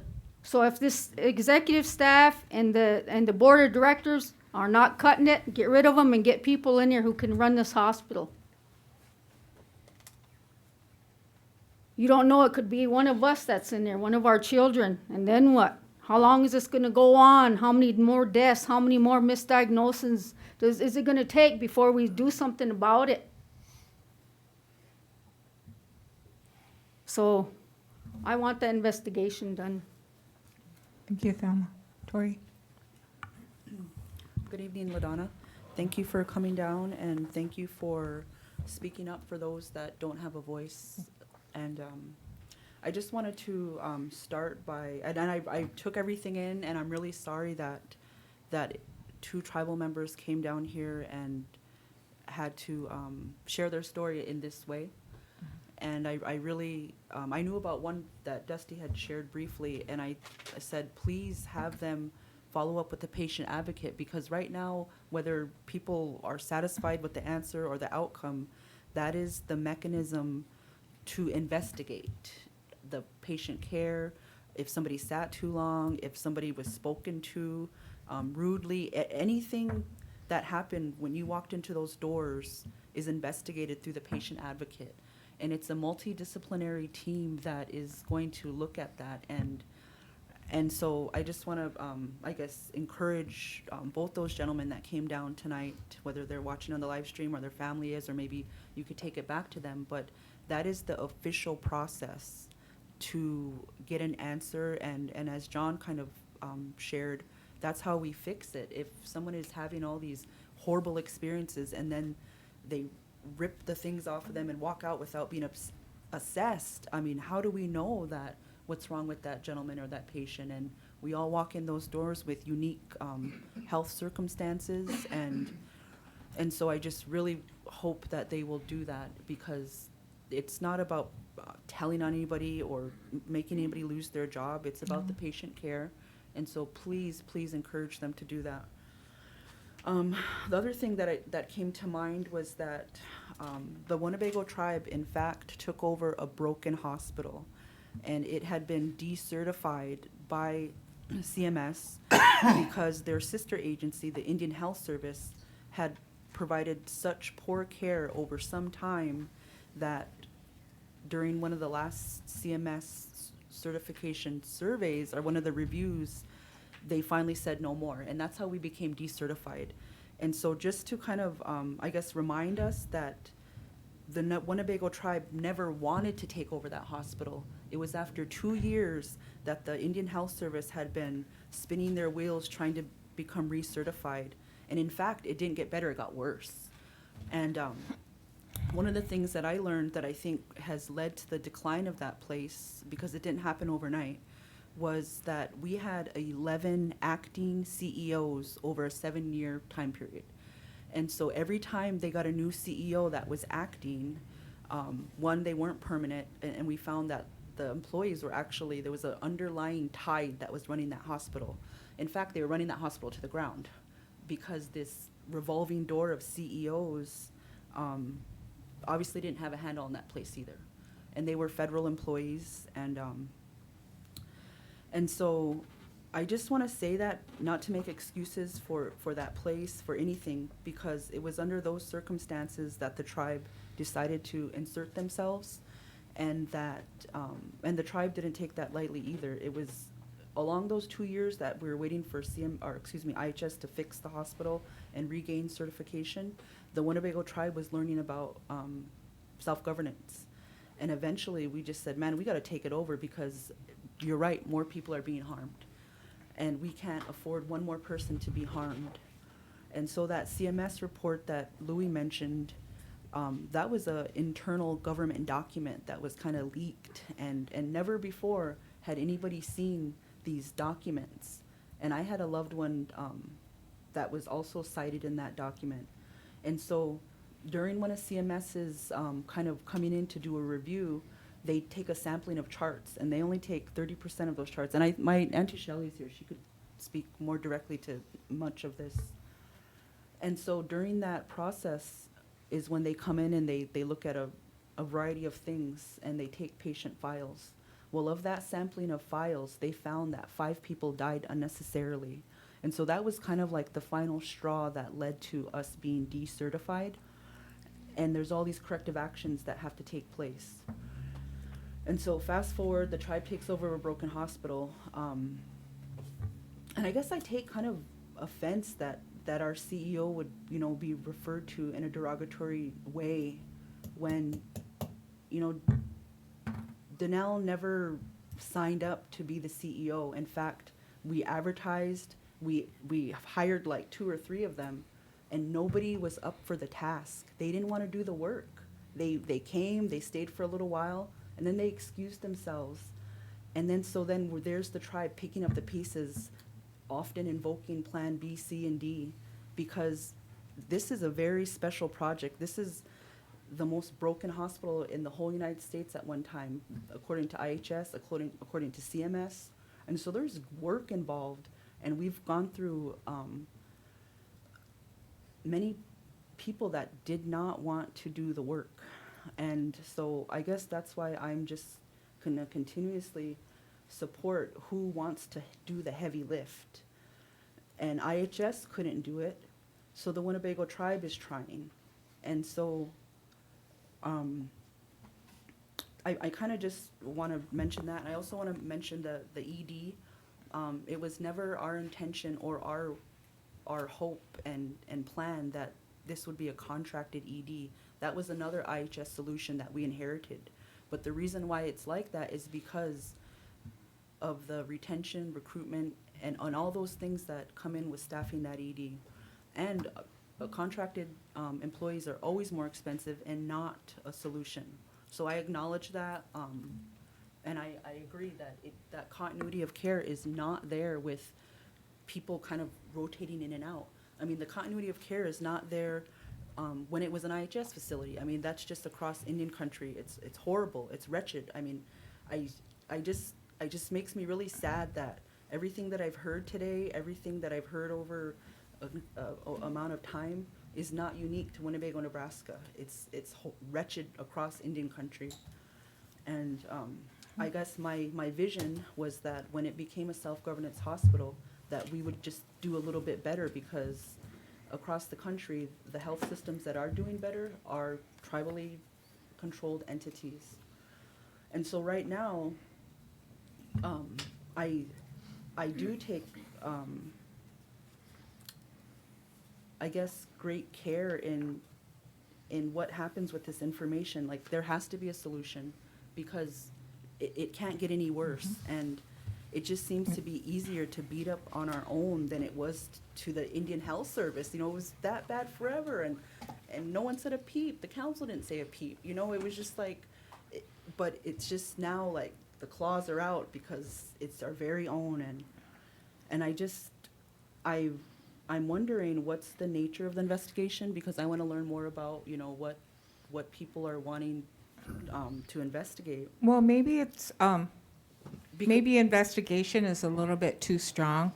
Maybe it's just consultant, because like I said, she did help get the Rosebud IHS facility, their recertification back.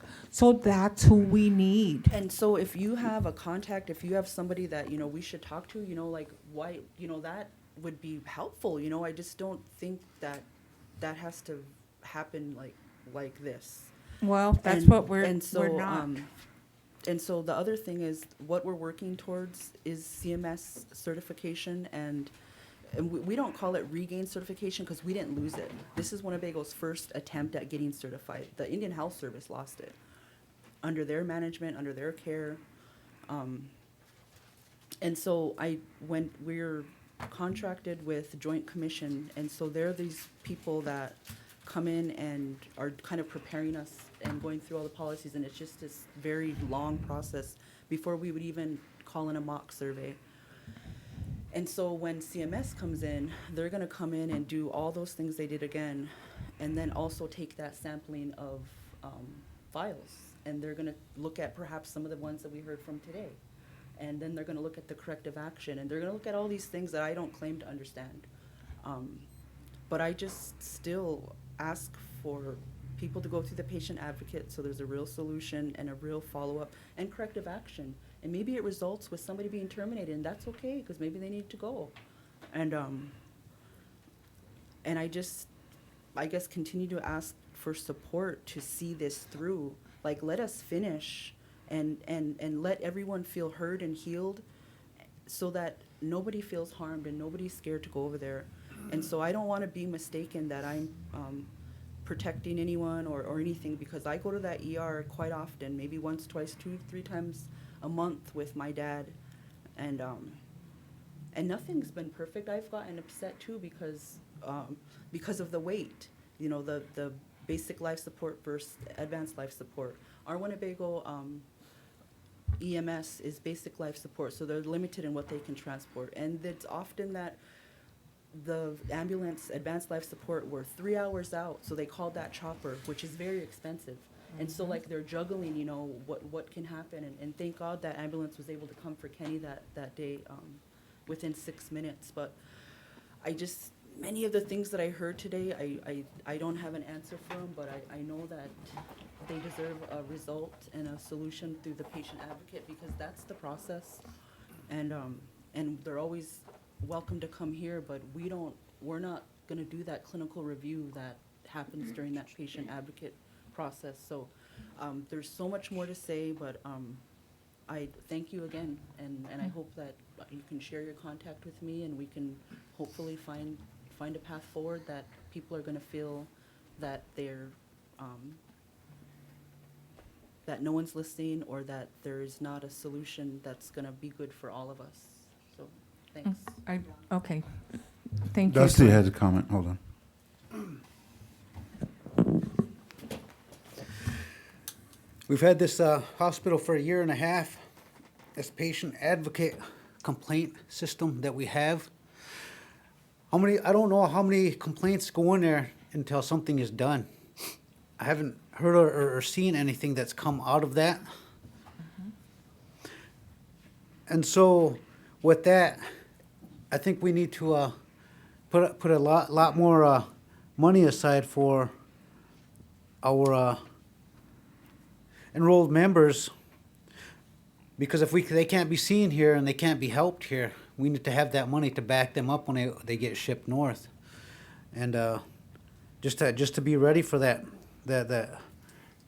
There's no price to our memberships, lives or way of life, and so with that patient advocate complaint thing, I think I would like to see some more on top of that, to see how many comes in before something is done.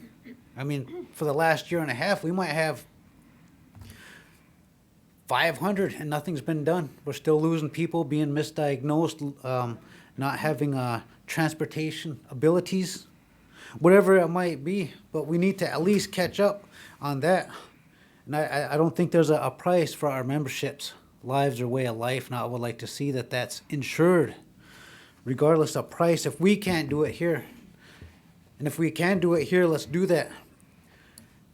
And if this is going to be what it's going to take, this investigation or whatever it's going to be, I think we're going to have to start changing some of these individuals out, because the same complaints are still here that we've had when we got this hospital. Say about that much. I'll say something, Chloe. Thanks. I just wanted to say too that grievance process, it really doesn't work, because I've heard a lot of stories from people telling me that when they do that process and nothing ever happens anyway. So they said they just give up even trying to use that process. And from my understanding is that the current 12 clans is still using the same IHS standards.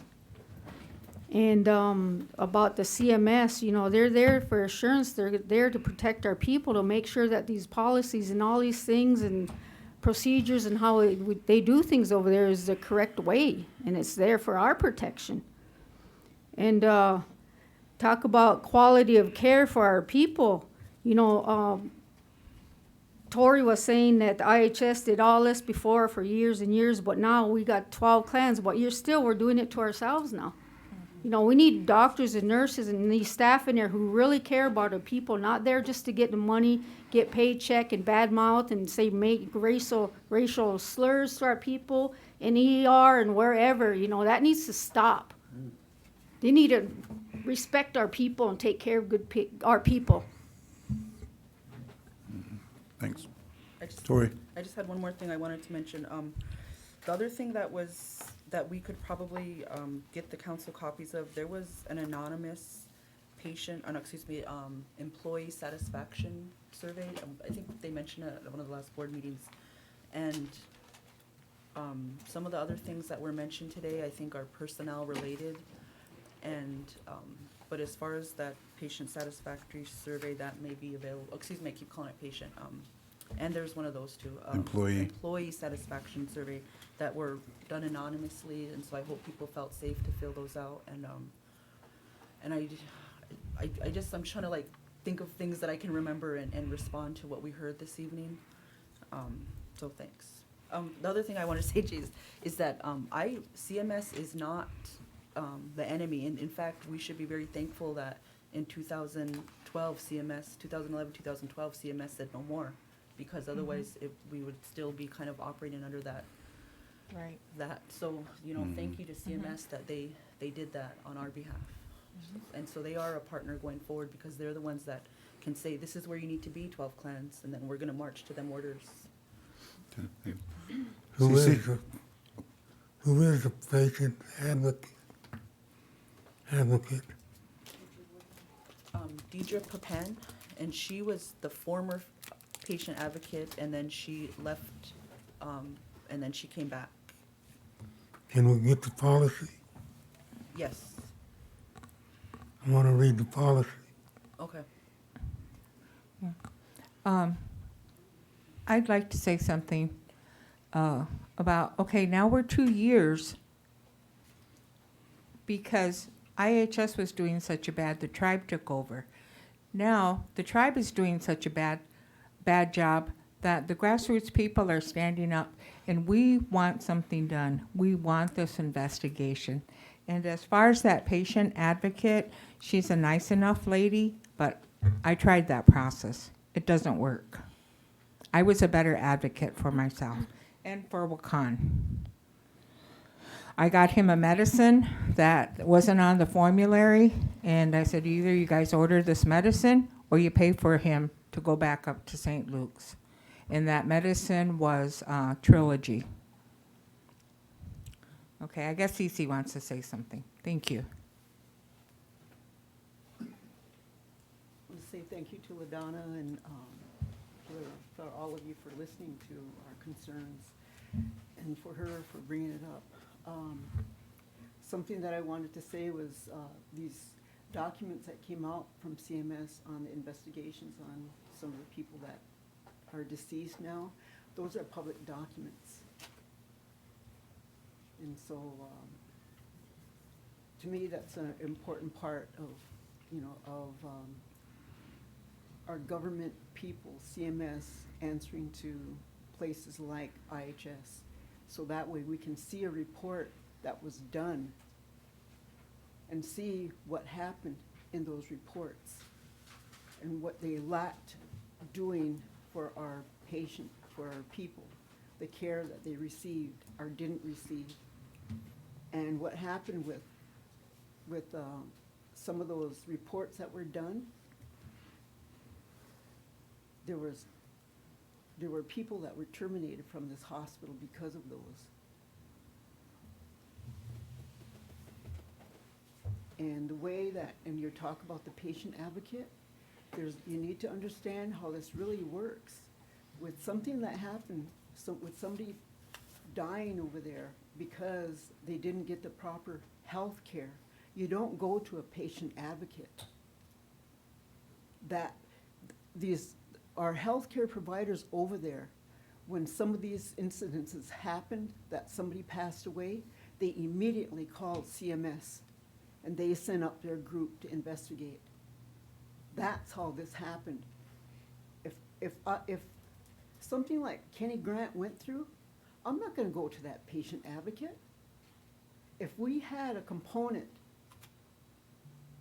that we're lacking right now, I would refer it to that person, to that committee, to this investigative committee. That's what I would do. And I've been here before. I've talked to quite a few of you about, my concerns. And that's one thing that I see that we're lacking, is because we don't have CMS certification. They will not step foot up here. You can call them. I was told by tribal council members, call CMS. I already knew that they weren't coming, but I did anyway. And they said that we will not have anything to do with the Winnebago, with 12 clans, because it's the same thing, IHS hospital. And so, before, when we were certified, what would happen is that, and it happened, a young man passed away. Those nurses, and a couple of those nurses immediately got on the phone and called them, and they were up here. That's your independent CMS, and we're, like you said, Tori, you know, they're not the enemy. They brought these things to light for us and the Winnebago tribe that we were constantly wanting better health care. And I came to a lot of tribal council meetings, and there was people coming in here. John Blackhawk was the chair forever, coming in here and complaining about health care down there. It's been ongoing forever. And myself, I personally was very encouraged and really wanted the tribe to take over, to do the self-governance. But when I found out that they were just gonna do it just like IHS, and then my thoughts changed from that, because across Indian country, in Congress, they know that this system is broken, but yet we bought into it. I worked there for 8 years. I know it takes forever to change anything. I was hoping that we would have bought into a different model of health care, but we didn't. And I have my own story in that ER. I have it all written up. I'm gonna give it to Thelma. So, you know, when we talk about this patient advocate policy and procedure, it does not work in certain instances. It does not, because they are answerable to the administration. It is not a independent office that they can really do anything. And you really do need people who are specialized in healthcare to do an investigation. And like you said, you know, Deidre's a nice woman, but she is not qualified or capable of doing an investigation that we actually need when it comes to somebody's health. They gotta know what they're looking for. So I asked and I encouraged the Winnebago Tribal Council to go ahead and contract with this lady to do an investigation, because we need that to be better, to better ourselves. We need that to get that certification back, Coley, to make it better. It's not gonna hurt us. I want us to succeed. That's what I want. I want us to have the best health care. That's what it was all about, to get the best health care for our people. And we're not getting it. We're not getting it. So I would ask for all of your support to make it better for us. Thank you. Thanks, Cece.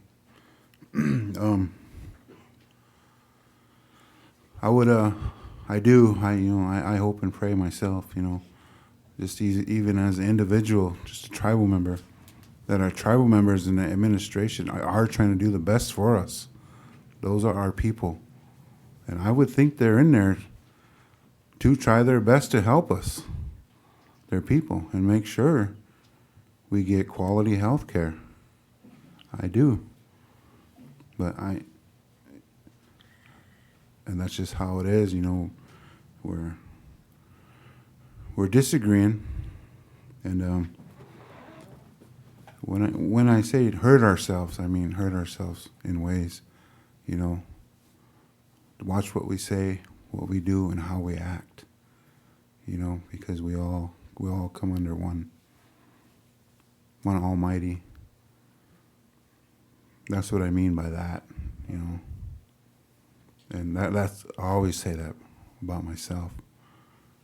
I'll say it again out loud, you know. I am selfish, because when I'm sitting here and I'm thinking about this, and I am thinking about my children, my grandchildren first and foremost. The decisions I make, it may affect them. It may hurt them one way or another, good or bad. That's all. And I believe, I don't know what's going to take place next, but I think we should meet with the WCHS Board of Directors as soon as possible to discuss this. And if we have any information on this lady, her name, her business card, I have her contact information. And myself, I want to make a motion to hire this Dale Knutson to do this investigation. The board sat on this long enough. They knew about these complaints that should have been addressed a long time ago, but yet here we are yet. So I want to make that motion to have this investigation done by Dale Knutson. Tori.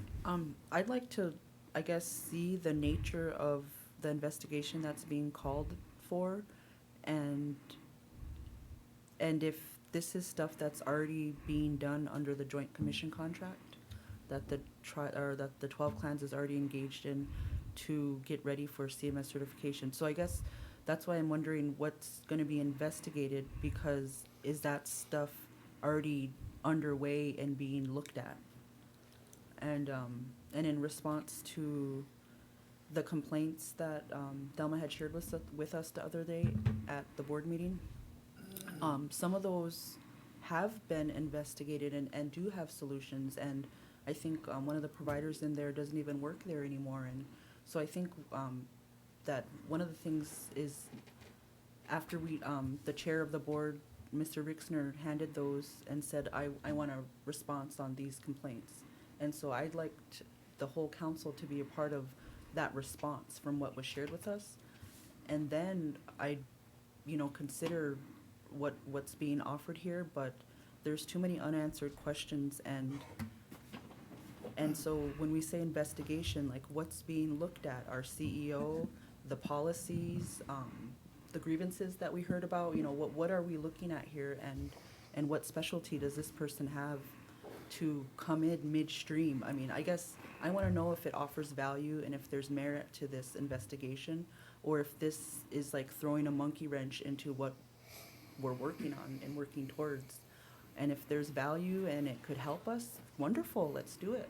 But if this is to undermine someone or the work that's already taken place, or if this is because somebody didn't like the outcome of their grievance, I don't know. I want to learn more. So thanks. The investigation is about these complaints, and after the ones I gave you, there was more people that stopped into my office and gave me more things that happened over there. So it is those things that we need to have investigated, because there's procedures and whatever's going on there, these are serious things. And from my understanding is that the 12 clans is currently getting a lawsuit against because of one of these also. So this does need to be investigated. And I don't know why we want to wait and do all that. It needs to be done now. Dusty. A lot of things that we heard today, and I'm pretty much repeating a lot of what's being said. The misdiagnosis, the transportation, the being treated for a misdiagnosis. A lot of our enrolled members are becoming diabetics, and that's a misdiagnosis that I'm hearing from a lot of people. And so there's still people out there right now that are being misdiagnosed and have these problems going on. And so I guess I would like to second that motion into this investigation. And even if it does bring a third party in mid-swing of any other investigation, that they can work together and come to a understanding on the same page. And everybody will be on the same page that we know of, from the council to everybody that's here in this room and to everybody that's watching. We'll all be on the same page with this individual coming in with this investigation, with this medical knowledge to see that it's done correctly and in a professional way. So with that being said, I'd like to second that motion. Mr. Chairman? Tori. We don't have a scope of work. We don't have anything from this contact. We haven't checked out this person's credentials. How much does it cost? Have we asked for a quote for whatever we're asking for? I'm just not prepared to vote on something with so much unknown, Mr. Chairman. Okay. Louis, did you have a comment? Yeah, it was similar. I had sent her an email, and she's gonna get me the, I asked her for to put in a bid and more of her qualifications. My concern is that we should consult with our attorneys that put together this contract. Myra helped a lot of Alaska tribes, and I'm sure they had similar problems. And get her input on how we should design a contract that will meet the needs Who was that that? we want. Barbara who? Myra, Myra. what was her name? Yeah, M-U-N or something? she's a straight shooter. She'll tell you sometimes what you don't want to hear.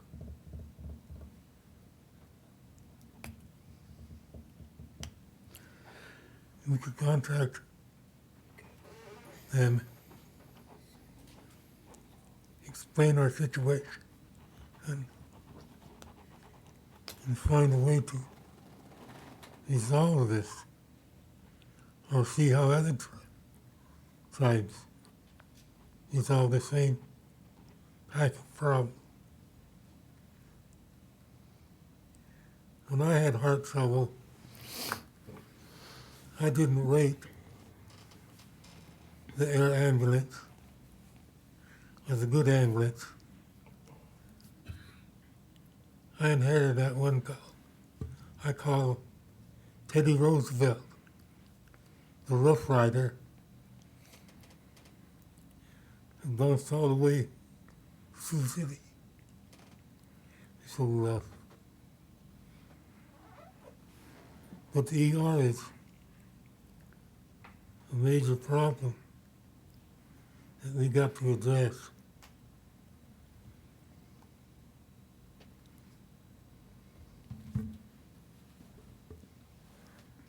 I get a good doctor. They've had good doctors.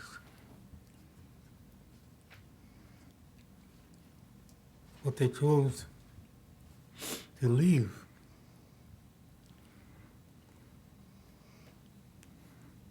We ought to ask some of those good doctors why they left.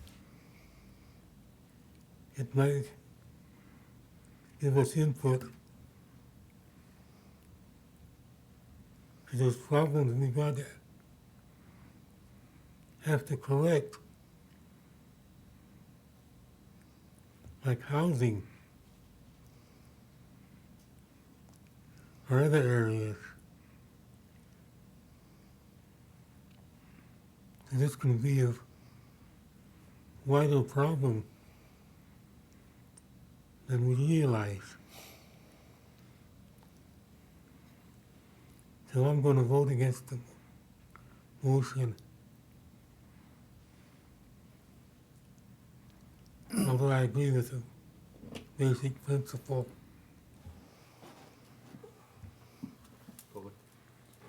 John? I guess what I'm hearing here is that we would like a professional opinion from an impartial party. I think that would be a better than saying investigation. And the two areas I'm hearing is the patient grievance process to make sure it's effective, and there's concerns with the executive management. And you know, I would really be supportive if it was RFP form, not just making formal action, if that's what the council wants and that the council has support for that. But I agree too. I mean, there's too much stuff that isn't addressed for me to support that motion.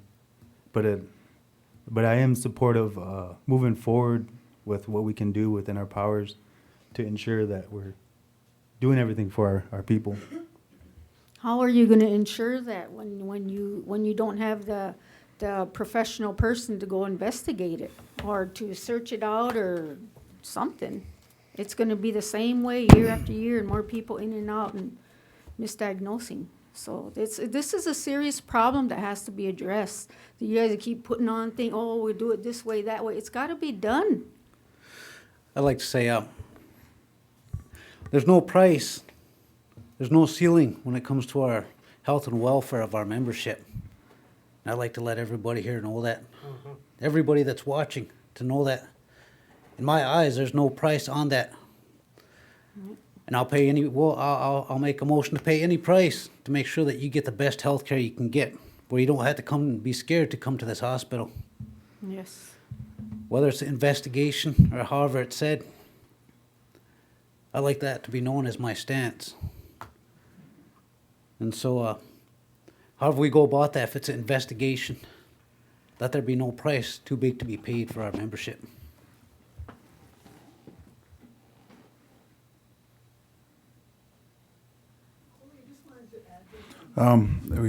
We're gonna conclude this. Thelma, you have a motion? What is your motion?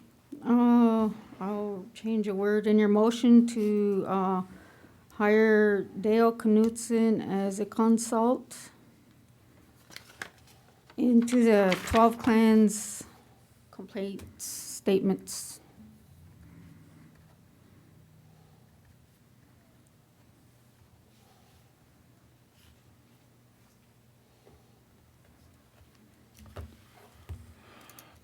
To hire Dale Knutson into the 12 clans complaints statements?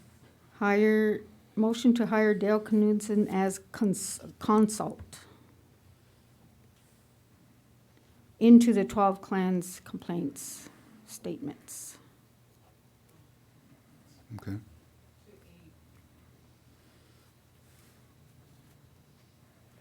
Is there a second? I'll second that.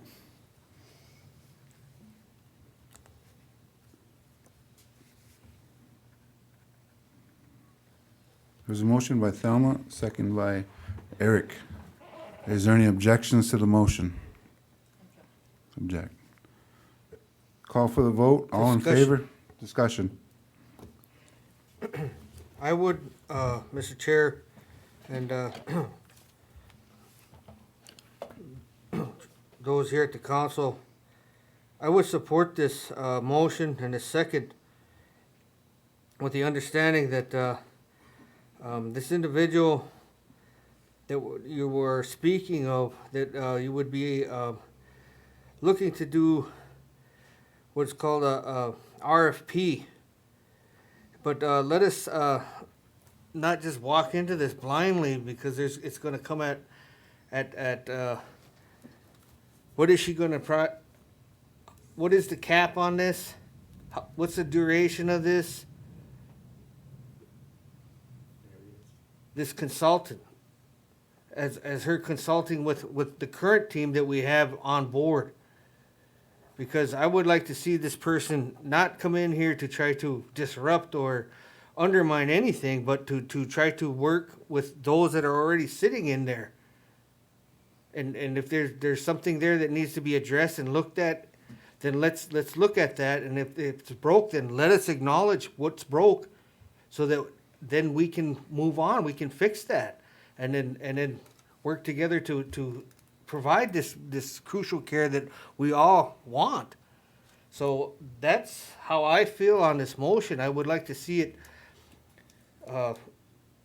addressed or worded in that nature. Then you would have my total support. We could make that vote.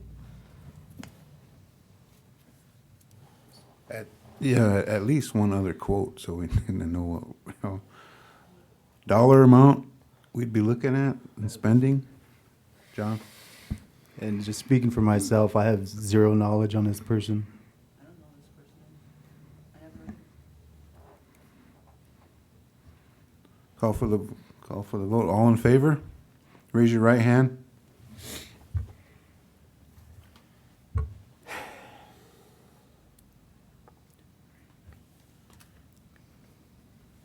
So are we gonna, 3? 3 yes.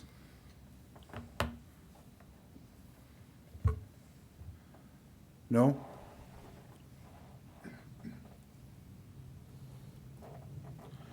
3 no. 0 abstentions.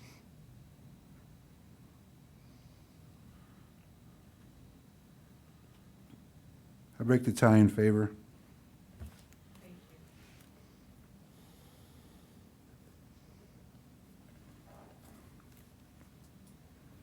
You got the vote? The tiebreaker? Okay. Thank you.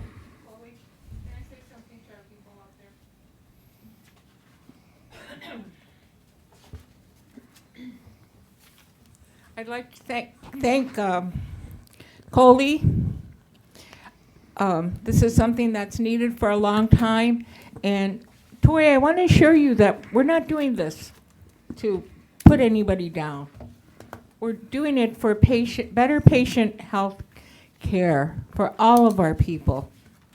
It's too long that this has been going on. We can't lose any more of our people. We can't jeopardize their health anymore. So, and that's what this lady has done with the Rosebud Hospital. She's helped them get their accreditation back. So she's not going to be coming in here trying to tear us apart or anybody. She's going to be assisting us and working with what we're already doing, trying to fix what we don't know how. So once again, thank you, Coley, for breaking that tie, and that's all I have to say. I have one more comment. Go ahead, Tori. Well, council and tribal membership that's watching and tribal membership that is in the room, I guess I'm really disappointed to see that something would happen in this manner at the table. We've given this person pretty much an uncapped scope look into our affairs, and without any proposal or this violates our policy and way that we engage with consultants. There has to be three quotes, and I think that's why Roland was pushing for the RFP policy, so that it would be some type of objective approach on who we would engage in to do this type of work. But as it was presented and as it passed, it's not only in violation of our own policy, but it's also very careless and reckless.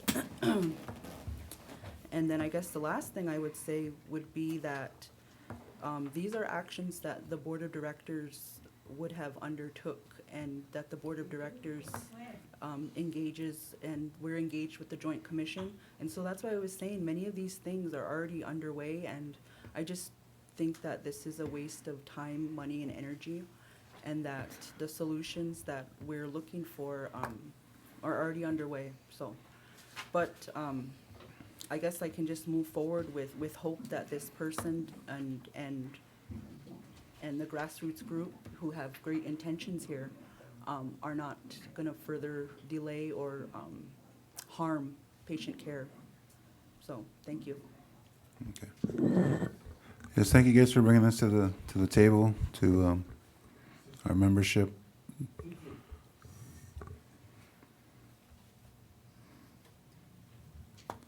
Item number 2, Robert's Rules of Order Training.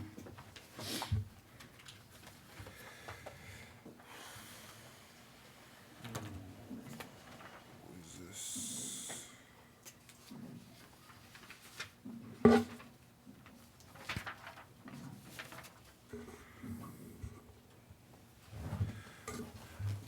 Okay, we started talk a few months ago on polishing up our Robert's Rules of Order. And this is a quick memo from our executive assistant. I requested quotes by phone from SkillPath and Falmouth Institute for Robert's Rules of Order training. I have not received anything from either place. I would like to move forward with the Creating Stronger Nations proposal from James Mills.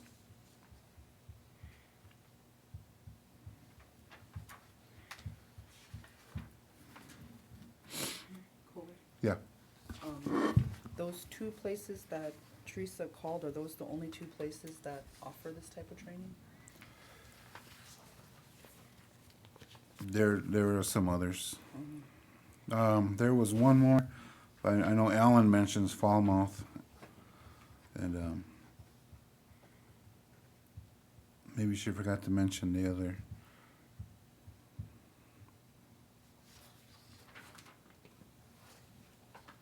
I know this. We've had that training. This guy came 3 years ago, and he's been working with the tribe. Well, Yep.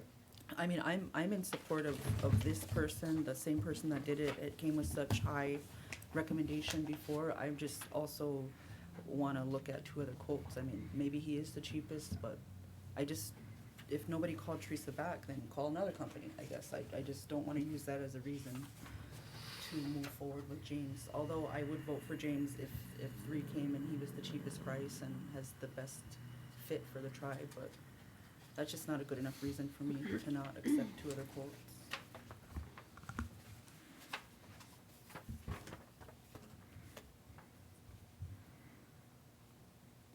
Is there any action?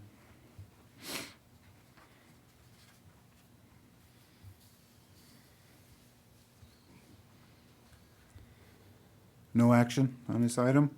I would just like to make a motion that we go with this meals, because it's gonna be another thing, always 3 quotes, and this is going on and on and on. It's the policy. Well, our term's gonna be up by the time you guys get that going. Mr. Treasurer, what do you recommend that we, 3 quotes.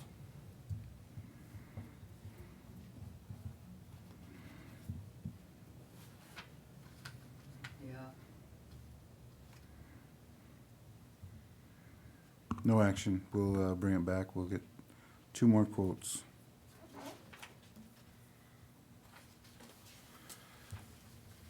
Next item on the agenda is Mark Bird, follow-up on a request. Mark, come to the podium, please.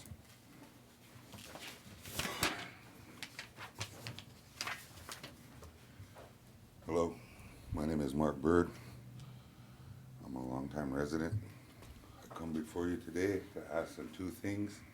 One of the things I come before you to ask for is a fence around the trailers outside of, by the power grounds out there.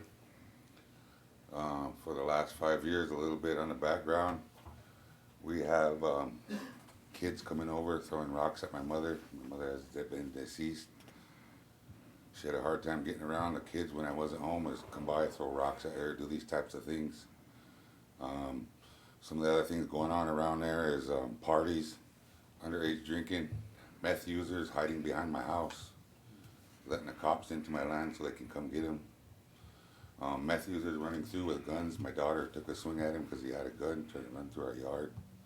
Not only once, but twice. Cops have been called on all of these things.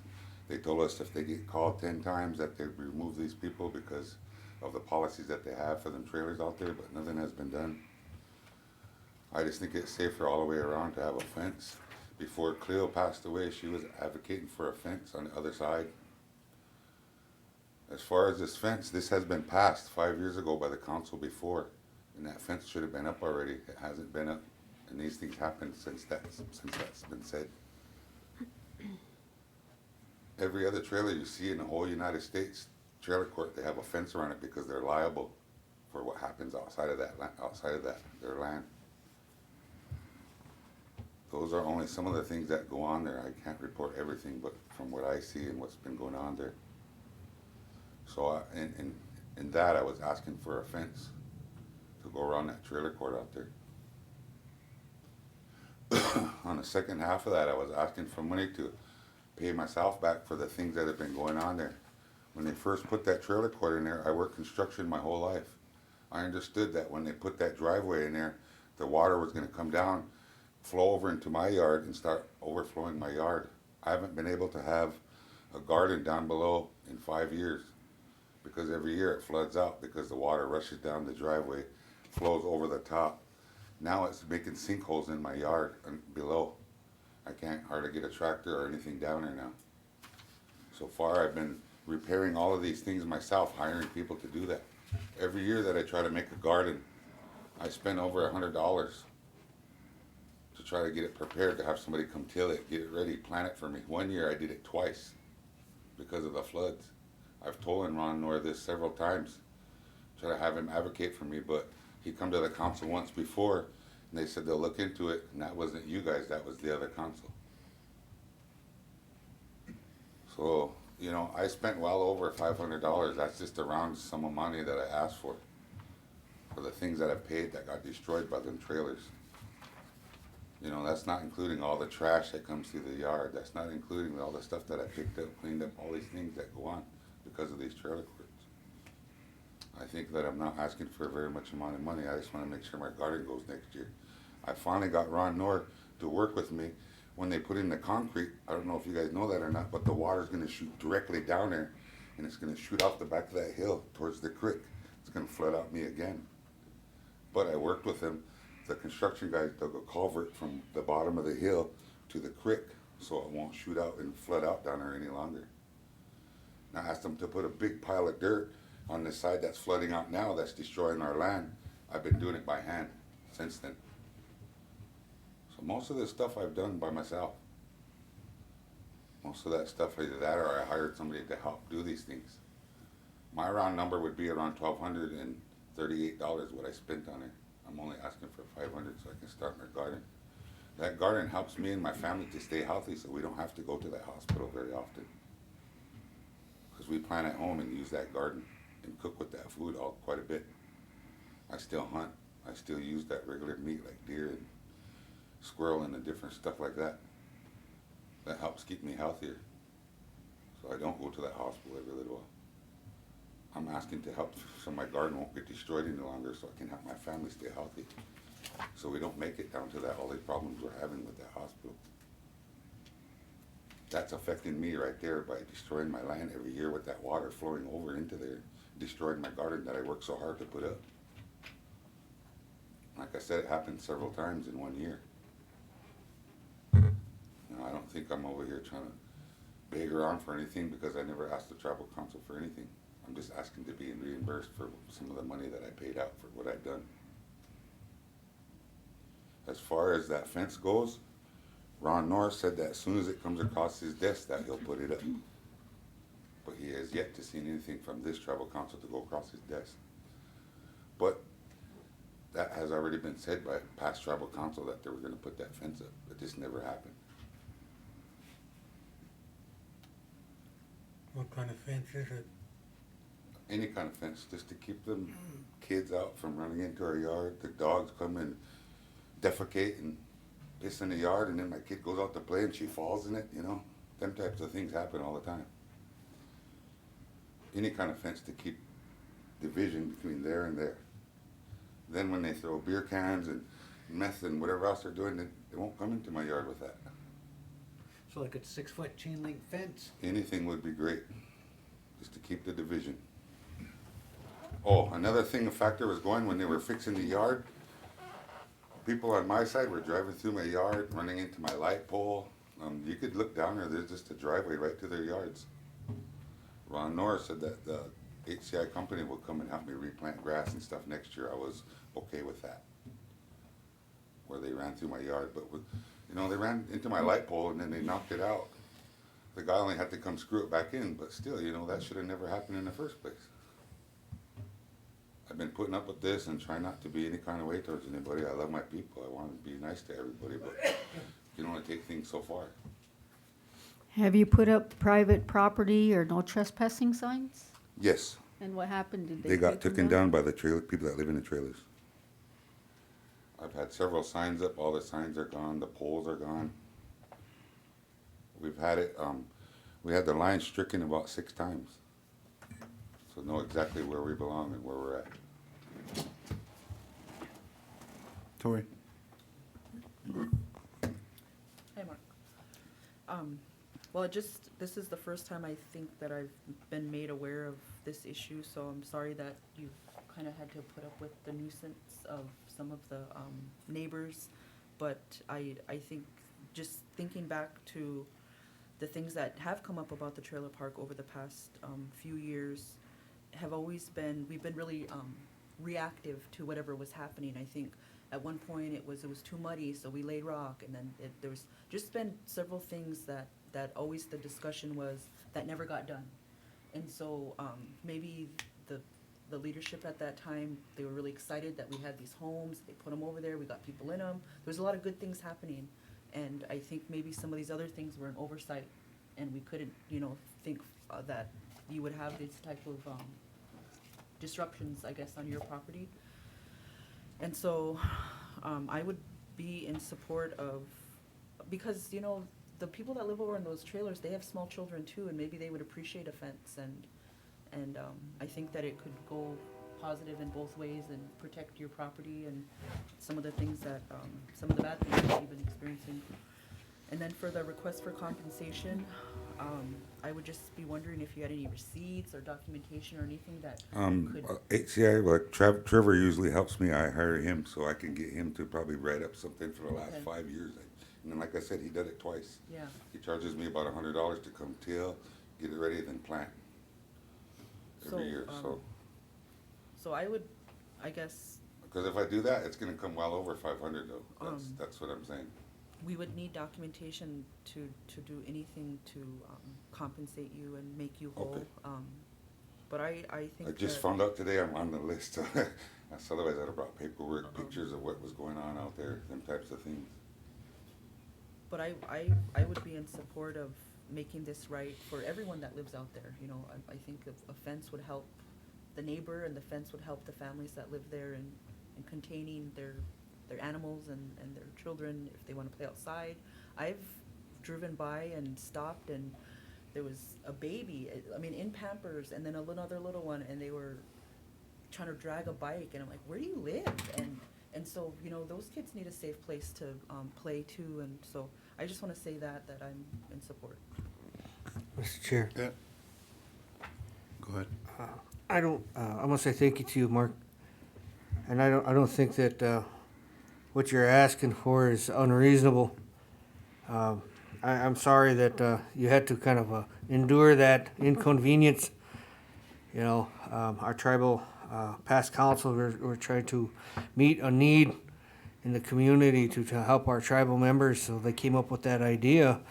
And there you are, And we've been trying to make improvements over there with that pavement over there and sidewalks like that. And I don't think that it's unreasonable to ask for a barrier, to mark the boundary between that property and your own.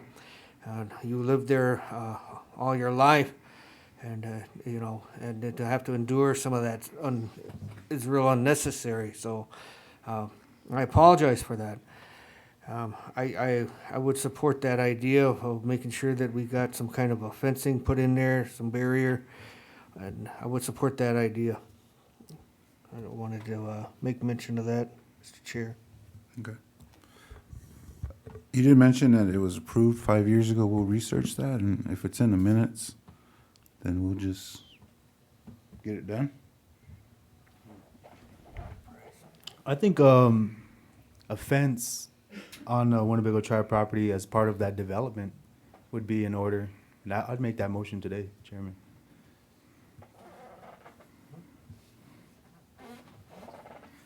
Second. Motion to put a fence on the Winnebago Tribe's property. Yeah, as part of that development. Okay. Who's gonna put it in? That was the other thing. If it's on my property, if it's on my property, I'll take care of it, but I'm gonna charge whoever breaks it. So if it's on your property, then you. I think the motion was to put it on the Tribal. land, Okay. on the tribes. Yeah, because we do have a reasoning why it wasn't done. It was, if we put it on your property, then we might be setting a precedent for other. Okay. So if we put it on the tribe's property as part of the development, we'll be good. Hire me.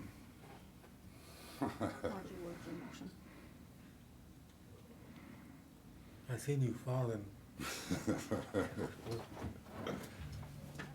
I won't tell. To build a fence. At 8 Mile, just kidding. And then on that compensation, would you guys like some information from like, the guys that I hired to do that work? It's gonna be more than 500, but all I'm asking for is 500. Yeah, get something, Okay, for sure. okay. Motion by John on that. Is there a second? Second by Eric. Is there any objections to that motion? We should put it up. Yeah. Yeah, that was the motion for the Winnebago tribe to put that fence up. We're gonna pay for it on the tribal side. Yeah, okay. Yep. Clear? Okay. Any objections? Are we gonna have, is it gonna be our people, facilities people putting that fence in? Sounds, I would be supportive. I mean, it sounds like Ron Norn has knowledge of that land and what needs to Okay. take place. All right, that's the only question I had. Thank you. Once again, Ron North said as soon as it comes across his desk, that he would take care of it. All right, No objections to the motion? Motion passed 6-0-0. Get that documentation and get it back to us, Mark. Okay, Okay, thank you. thanks. Okay, we're on to the added items on the agenda. February travel for HHS, February 6th and 7th. move it. In the meantime, council, I sent you an email, so it would also include the 5th. That's the day that they'll do the HHS consultation policy review. And so both those are in your email, since my print wasn't very good. Discussion. Motion by Rollins, second by Eric. Discussion? Yeah, Tori, Yes, sir. so, it's important that, we stayed working with those people and then all that work that you've been doing up to this point, right? But I just wanted to go back to that thing that's gonna go on in Omaha. Oh, yeah, that's a separate thing. That's NIHB. Okay. So this is the federal agency, Health and Human Services, Secretary Tribal Advisor Committee. So under HHS are all these agencies. IHS is one of them, CMS is one of them. So I think of HHS, Secretary of HHS is kind of like the parent of all those agencies. And so the STAC is the Secretary Tribal Advisor Committee, and they meet with all these agencies under HHS and advise, meet and talk about all these policies that are relevant to Indian country, and a lot of times there's things that aren't good for Indian country, like the work requirements, that's under the CMS umbrella.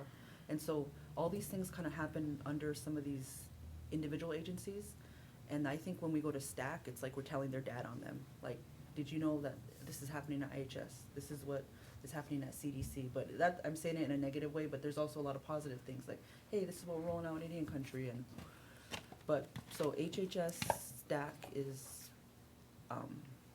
the best way I always describe it, is the parent, and all the other agencies are the kids.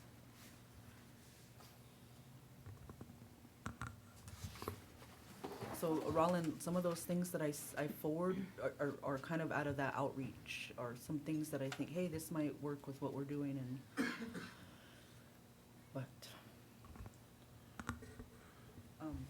I think one of the things that I didn't mention was that I'm the chair of the STAC. So, on this email that you shared with us, the gathering will be comprised of Amity Circle, 3 Ranch. Oh, that's the second one. Right now, it's just the HHS STAC one. That's that, did you get that handout? It's a, no, this is the second number 2 request. There's a, it's horizontal, it's not printed very good. That one. This one? Yeah, that one. And so since it printed not well, I emailed you all the information.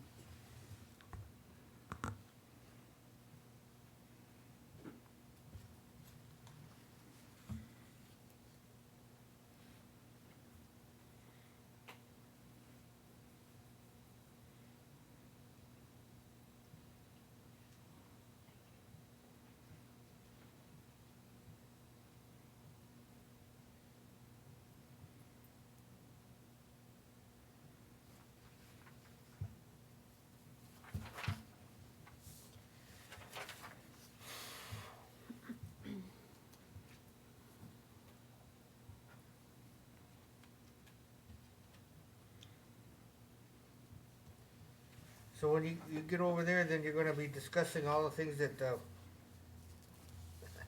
we're looking at in Indian country, right? Usually what they do is they have, different agencies come in and do updates. And they usually update on programming or policies that are relevant to Indian country.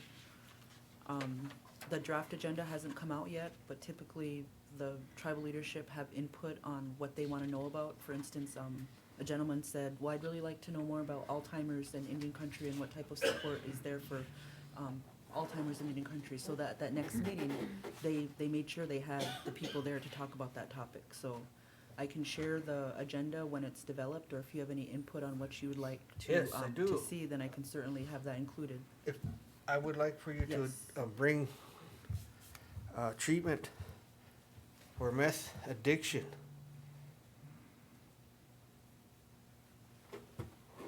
The current DDU is addressing it, but I think that, if we,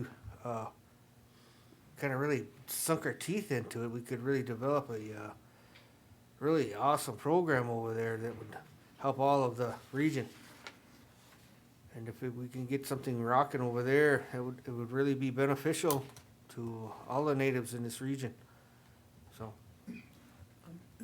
We do have, I do know that 12 Clans does have the MAT underway, and that's, in part, thankful to LaDonna's advocacy to keep pushing that.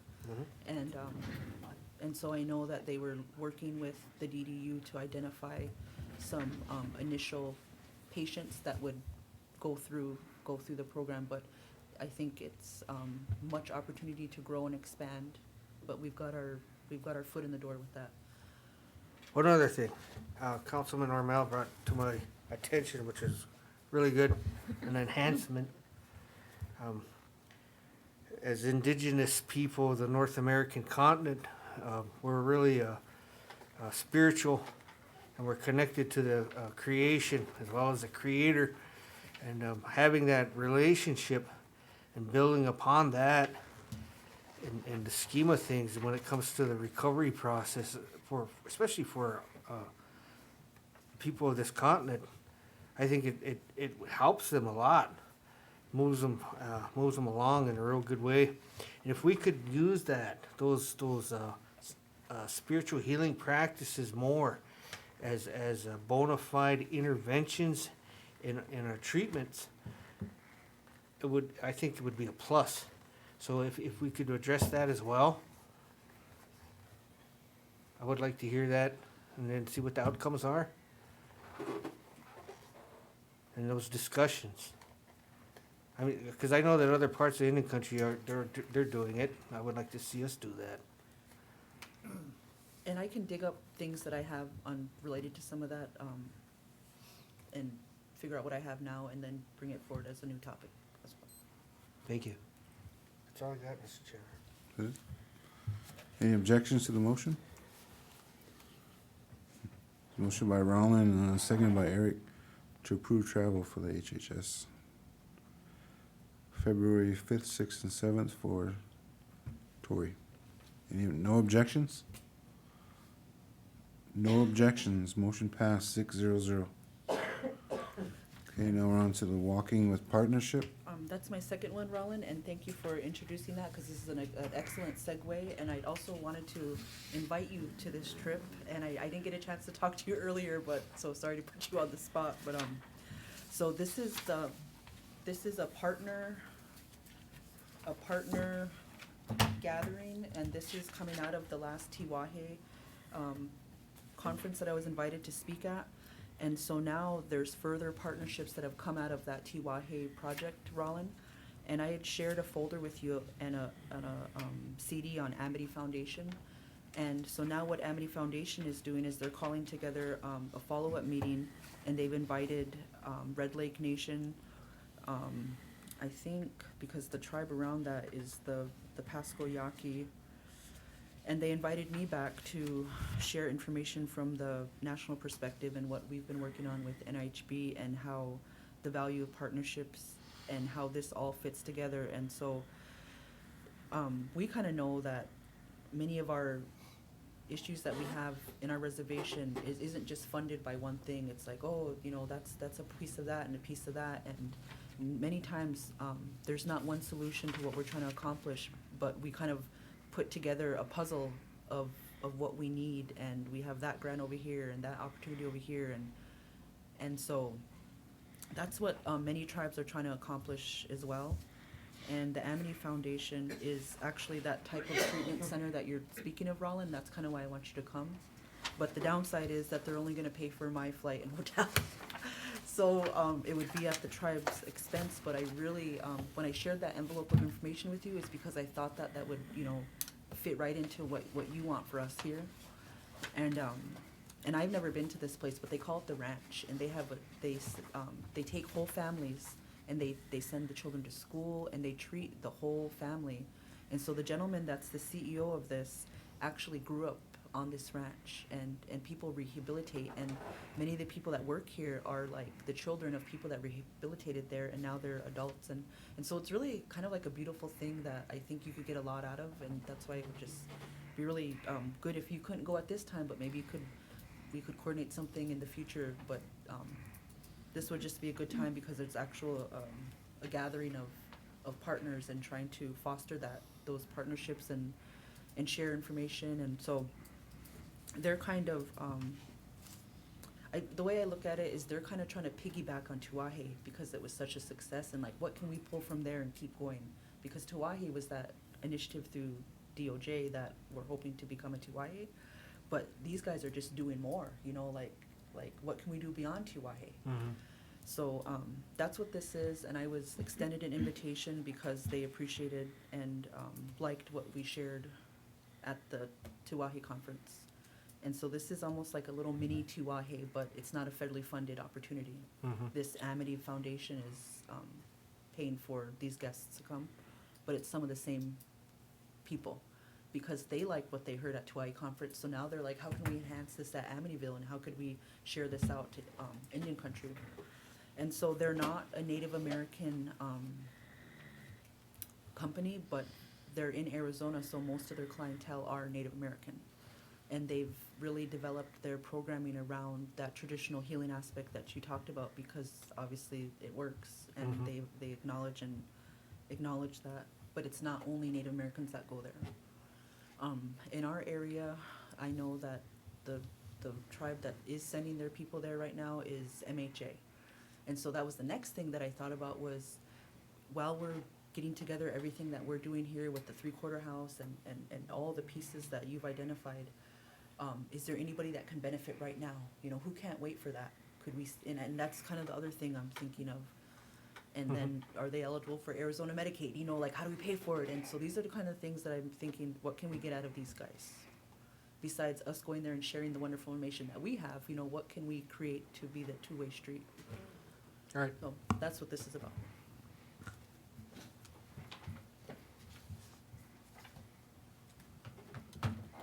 Is there a motion to approve? So moved. Second. Motion by Louis, second by Roland. Is there any objections to the motion? No objections? Motion passed 6-0. Next on the agenda, added items.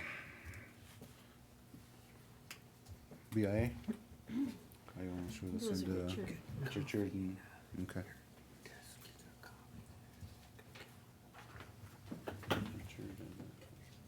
Richard, come on up to the podium.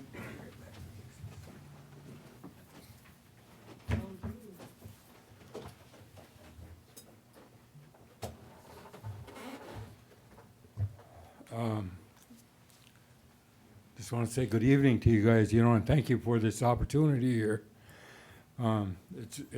This thing started out as a kind of a personal thing for me, being a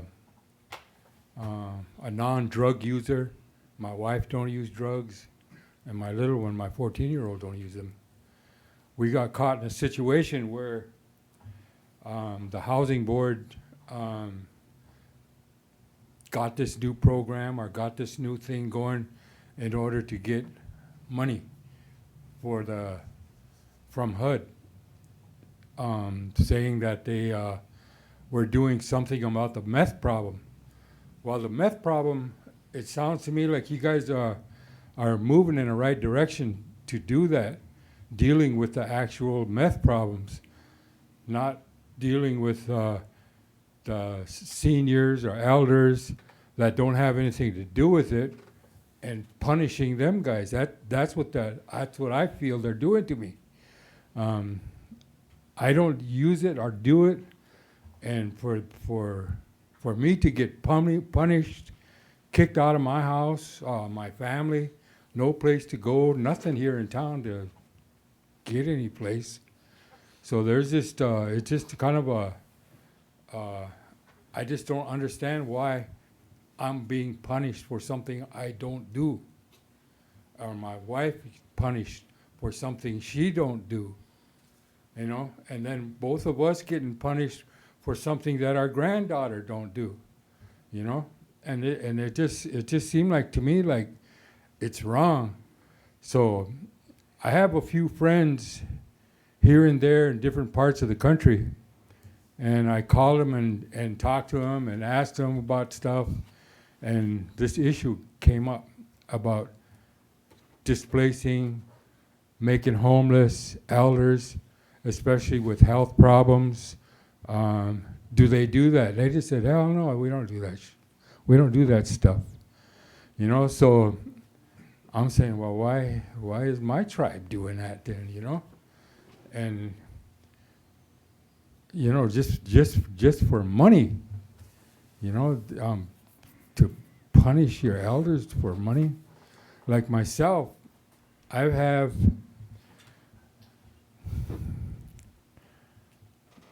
cancer. I got rid of cancer. I had surgeries on that just recently, you know. Part of my foot's gone. I'm going in for surgery on the 8th of next month. They're going to rotor my veins in my legs, in my heart, and they're checking my neck. So I'm going through all this stuff here, you know, and my worry isn't that stuff is going to, whatever it's going to do, but my worry is that I ain't going to have no place to go to after it's over with, you know? And for me, that's just wrong, you know? I mean, it's just not right. When I think about it, I think about like what my mom would do. And my mom was on a council for almost 40 years. And I can't ever remember our council being responsible or having the last say in things of kicking elders out of their house, out of their homes, especially with health problems and in the middle of winter. I mean, that's just totally, that's wrong. I mean, you know, no matter how you look at it, it's wrong, you know? I mean, it's wrong, I guess, to do that, but, you know, at the same time, you know, it's a personal issue, you know? I mean, you know, why would you guys, or not you guys, but why would they do that to us, you know?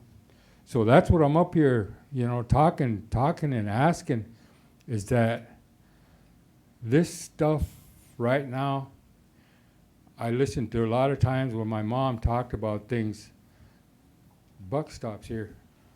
It's not over there. It's not for a policy. It's not for this. The buck stops here. This is where it can end. This issue here can end right here, right now. You know, instead of being reactive, proactive, this can stop. And when I see, like, I'm not the only one with health issues, you know. My sister, Avis, you know, I know she's got cancer, real bad stuff, you know. And she got an increase in her chemotherapy today. She was up there all day, and she's not feeling good, you know. And she got the boot. There's another lady over here living right across housing, Lorna. I think that's her name, in a wheelchair. She got the boot. I mean, what kind of people do that? I mean, how do you guys, how do they live? How do they sleep? Or, you know, that's just sickening, really. But what I'm asking is that you guys stop it. That you do something that's going to stop this madness until you can figure something else out. You know, when I did that New Warrior Society, that's what that was all about, was stopping gang prevention, stopping all these things, but part of that thing was meth. I dealt with a lot of meth users down in Lincoln when I was down there, and I know a lot of the symptoms. I know a lot of stuff, but it's not just the users; it's the sellers. That's who people ought to target, and our people with the ones that are using, going around here causing problems on Mark's land, causing problems. They're breaking in my house. A meth user tried to bust his way into my house last night. You know, and we called the cops. Guess what? No cops on duty. We didn't call anybody. We didn't have a chance to call anybody. So we had it taken care of our own way. We shouldn't have to do that. Not us elders, not us old people. I'm 73 years old with health issues. You know, I don't know how much longer I'm going to be around. I don't know that. You know, but damn, boy, I mean, just to get the boot. But you guys, I know you're in the right direction handling that meth. When I did that, it's not just here in Winnebago. It's all over. When I went up to Pine Ridge, it was up there bad. It was bad up there. And now it's bad down here too. Whether you guys can accept it, realize it, whatever. Place is rampant around here. 14-year-old, 15-year-olds are buying it, using it. So we gotta take a step in that direction. But kicking out elders for that don't use, that's wrong. That's not the way to go. That's just not even right. That's not the way. So I didn't know if my sister wanted to say anything or whatever. But that's all I came over here to ask you guys was to keep me in my house. I want to grow old there. We've been in housing for 35 years. I want to stay there. I want to grow old there. I want to die there. I don't want to go to Homer and die. This is my home. My mom's buried up there. My grandparents are buried up there. All of my brothers, my sister, my daughters, my granddaughters are buried up here. It's where I want to be. I'm ashamed if I get kicked out of here. And, you know, I don't know. You want to say anything, sis?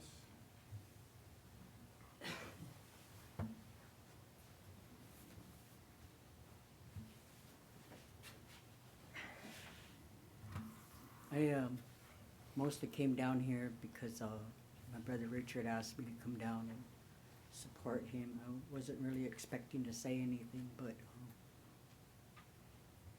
when I got the letter from housing, they delivered it to me, and I was still recuperating from my surgery. And they just handed it to me and said, "Oh, sorry to be the bearer of bad news, you know, it's all in there, it's all in the letter, you know," and then just took off. So, what? So opened the letter and found out the reason why was because of meth. And I couldn't believe it because I've been in my house, you know, for like, before I had my surgery, I was there by myself. You know, I don't use it, you know.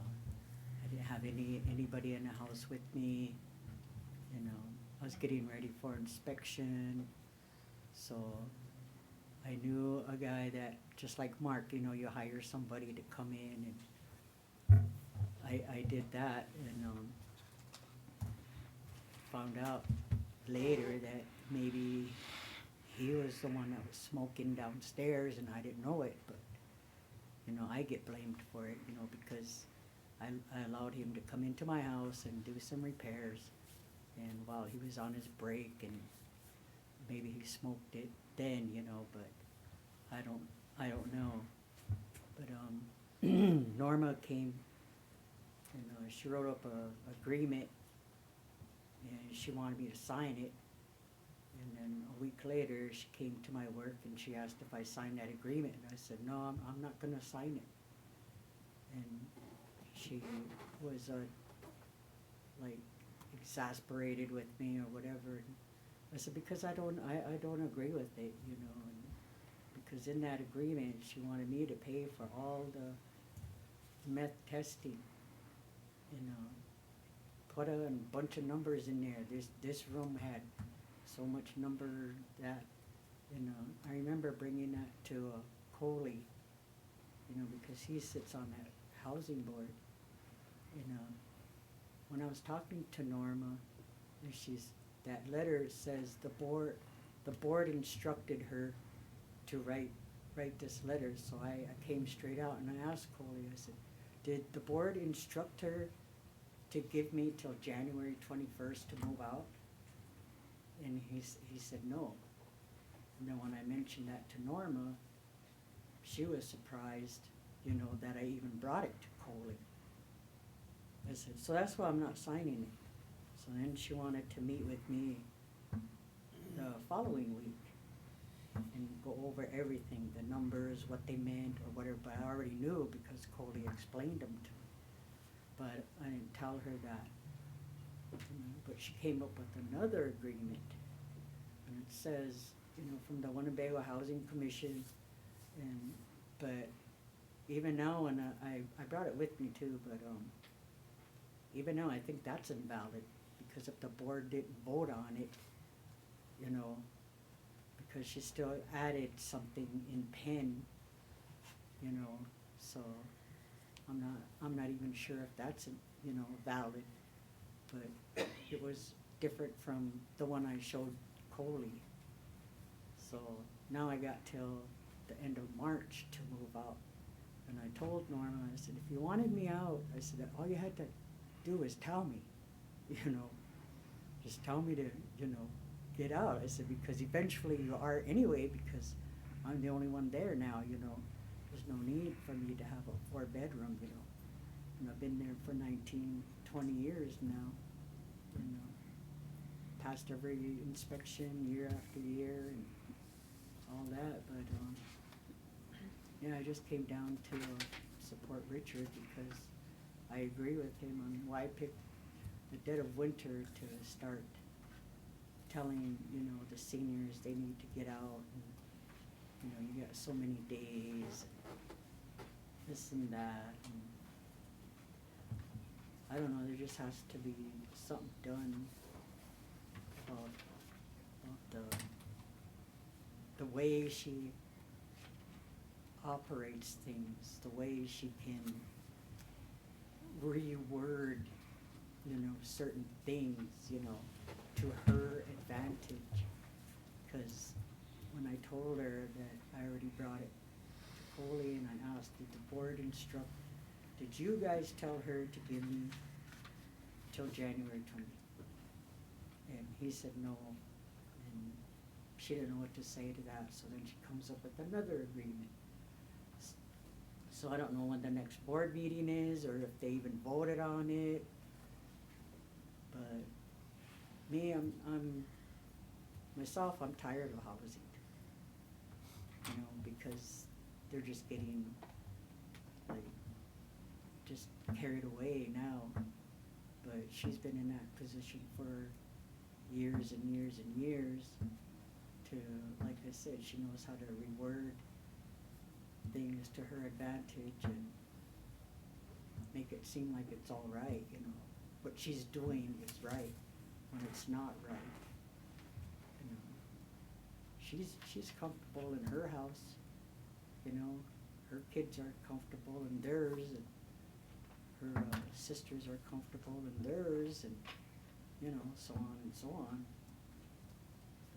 But, yeah, myself, I'm tired of housing. I'm ready to go. So I've been getting the journal and looking for another place, you know. I said, I just came down here to support Richard, and I hope he does get to stay in his place. You know. Me, I don't wanna, I don't wanna fight nobody over anything or argue with anybody. Because, I have to worry about myself right now.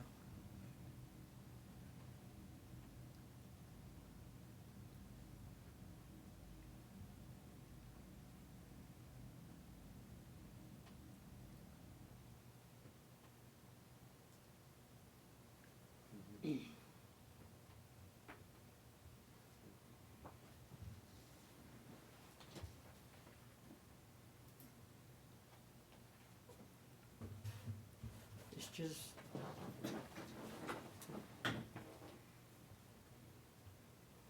when I talk about my 4-stage cancer, you know, I get really emotional.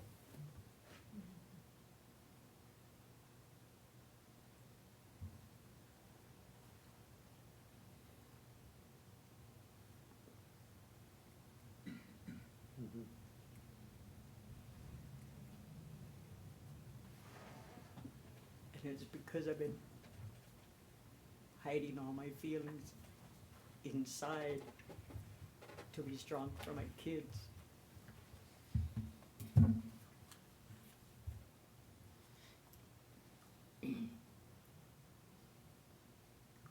I mean, it's been 6 months now, but got some good news today, and then I got some bad news today too, so. The good news is they scanned me and everything looks good so far. Bad news is more chemo, and it's gonna be full force this time, just to keep it at bay.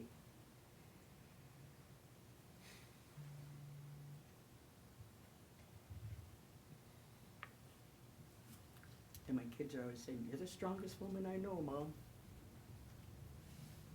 But right now, I don't feel like that.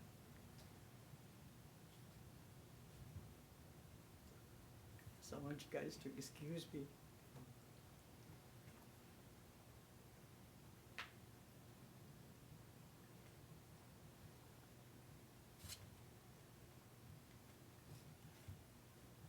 So I don't like to show my weakness.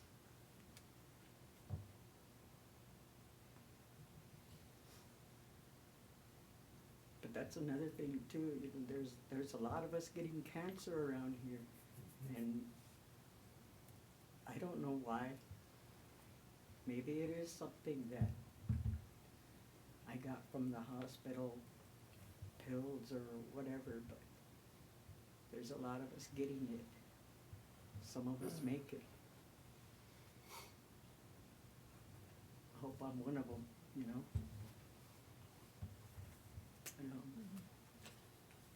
That's all I have to say.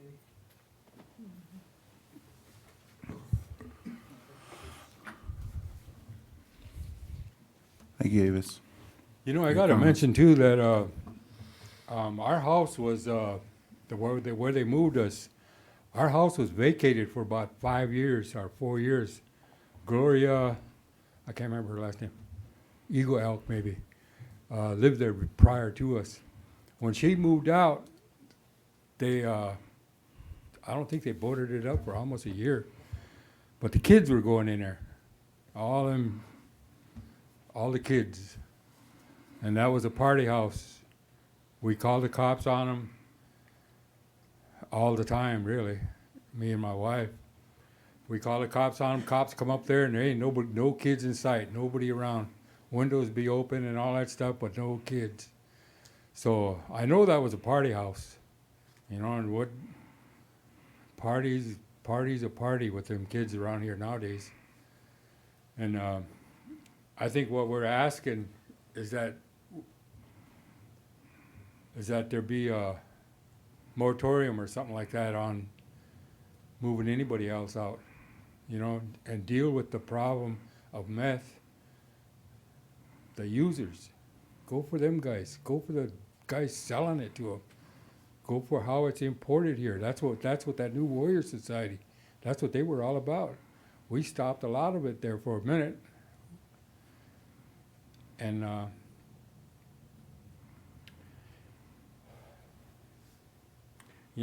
I've always been healthy. I've always never worried about my health.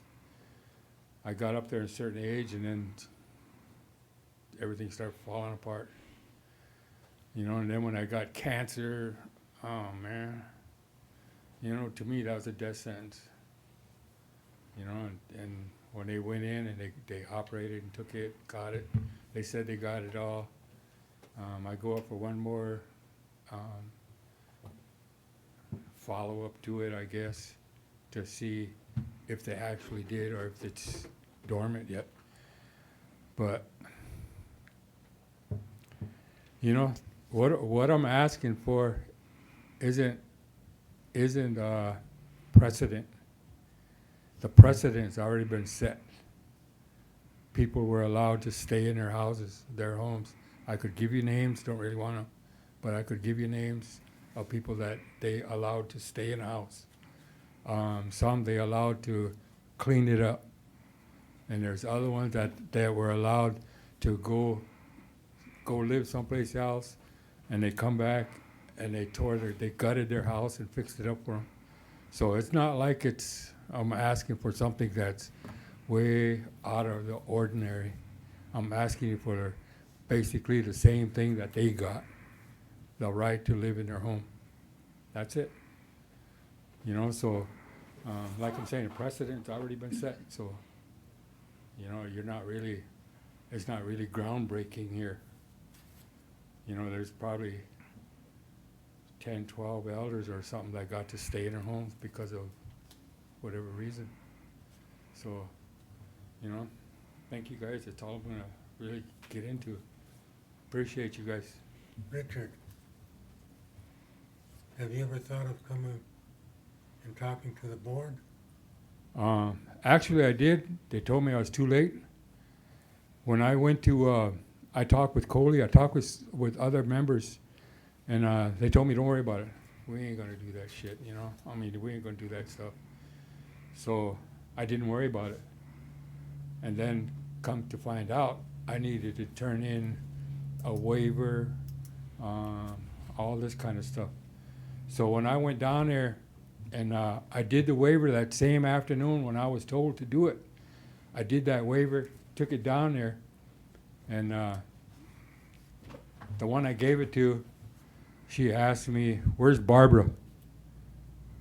It's like, work? She's working. Well, you're not the speaker of the house. You don't get to speak for the house. And it wasn't about 2 days later I got a letter saying that, and I can't find that letter. I think I probably trashed it. Yeah, the contract is. Pardon me? The contract is with your wife. She signed the contract. Yeah, she did. Barb did. Barb's the one that signed that lease. But with her telling me that I can't speak for the house or anything, they didn't give that letter of eviction to Barbara. They gave it to me. So when I gave it to Barb, she just put it away. Thought I read it and all this stuff, Then the shit started. But if I couldn't speak for the house, according to the director or Norma, if I couldn't speak for the house, then for her to give me that letter was illegal. It's null and void. Barbara didn't see the letter. So, there's things like that, I don't want to get into all that little tiny nitpicking stuff. I'm here to ask if I can stay in my home. I took care of the yards, I volunteer, I drive all probably your parents and grandparents, I drove them all over the place. You know, that's what I do. I help them out. I mowed yards, I mowed Mark's yard and I couldn't get down on the bottom because it was flooded. I know that. And I see stuff's all over there, you know, like that, you know. Would So, Barb be willing to come talk to the board? yeah. Yeah, if she can get time off from work, she's kind of in a real, kind of a strict job, you know. She can't take time when she wants to, you know, just for But the she's heck on of the it. contract. The contract is with her. So the board has to talk with her. Yeah, see, that's the same thing I heard before. I think she would just simply have to deliver a letter in person. That would take care of it. If she got on the agenda and she showed up with a letter and presented it asking for all this, she probably wouldn't have to say a word. That letter in black and white signed by her is saying it. The one I gave Norma had her signature on it. They had both of our signatures, really. But it had her signature on there for sure. I mean, I probably got a copy of it someplace. You'd be talking with the rest of the board, not Norma. Norma is an employee of the board. The board has to hear what you just said. I think that time element's gone. Are you guys still in the home? Yeah, Till when? the 6th. Monday. Of January? We're out of there. I don't know where we're gonna go. I'm gonna go sleep in my car in front of housing. I don't know where else to go. I ain't got no place to go. That's why I'm here.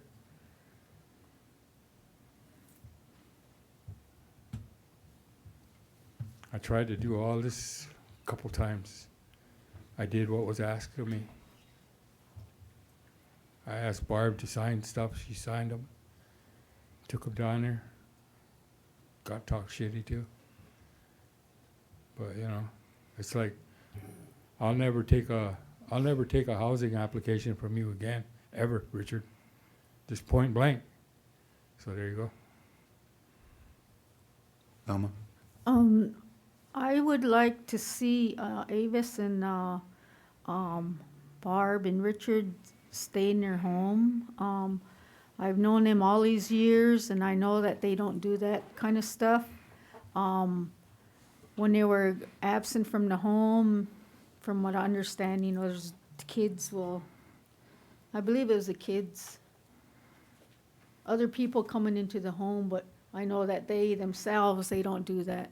And I know that there was other people who had gotten second chances. I know that. So I would like to see these people get the second chance. That's why I was telling him the way he could come and talk to the board. So that they could ask for an extension. We already worked with Avis. And when that date comes, we'll probably come back to the board. But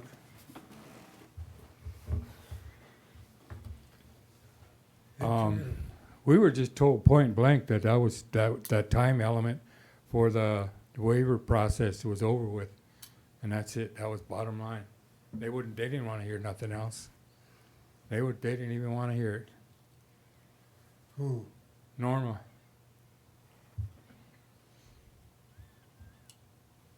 Like Louis was saying, that needs to come from the board of directors. That board, that something signed and it says board of directors. Because they make the decisions. Yeah, of I think it did. stuff like that. I'd like to say thank you for bringing this to our attention, first off. I know the elements of nature aren't too forgiving this time of year. But I would like to say to have Barb with you start bringing her with you to represent her, since she's the one that was on the house, and kind of have her come and speak her piece as well, being the listee of the house, or however you want to say that. And that meth, that's some pretty bad stuff. You know, when people get on that, there's nothing sacred anymore. They like to steal and lie, and in the end they only end up lying to themselves, because they think that nobody knows.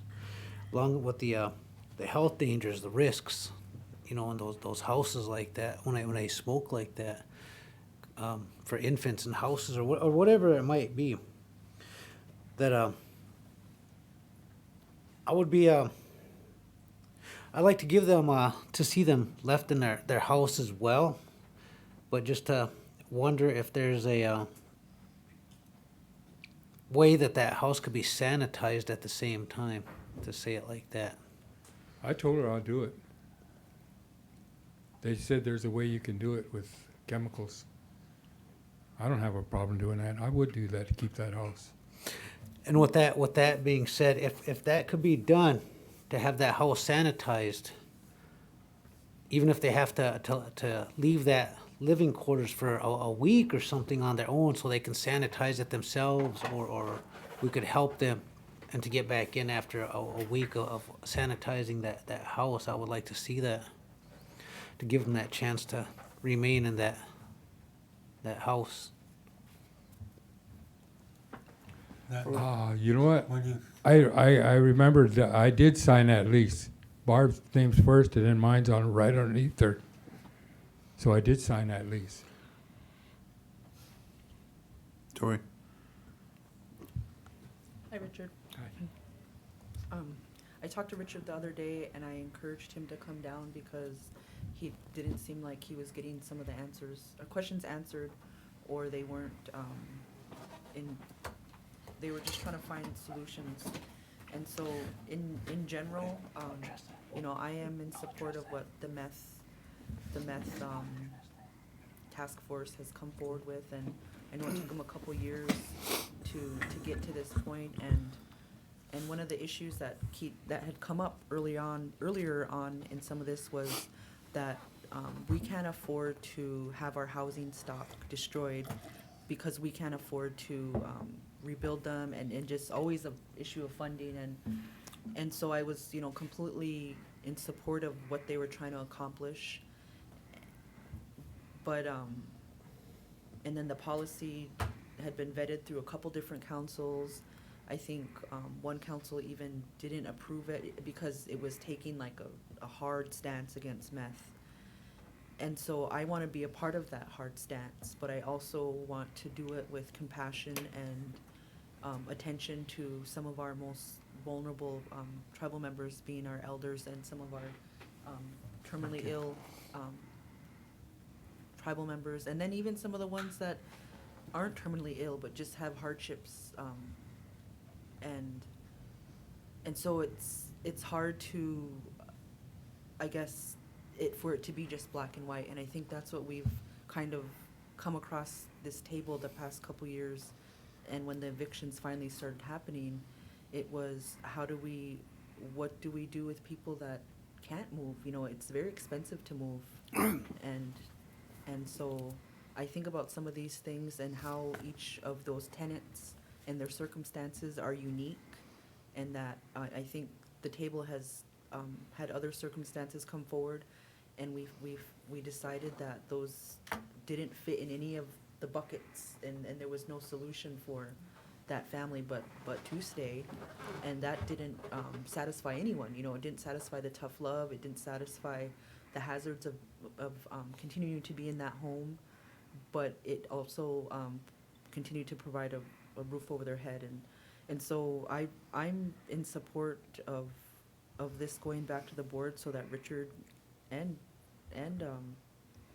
Mrs. Rice, Avis can stay, because some of these don't fit into those buckets, and often the ones that are harmed are the elders that have come forward, and some of them aren't even coming forward because maybe they just don't have the energy.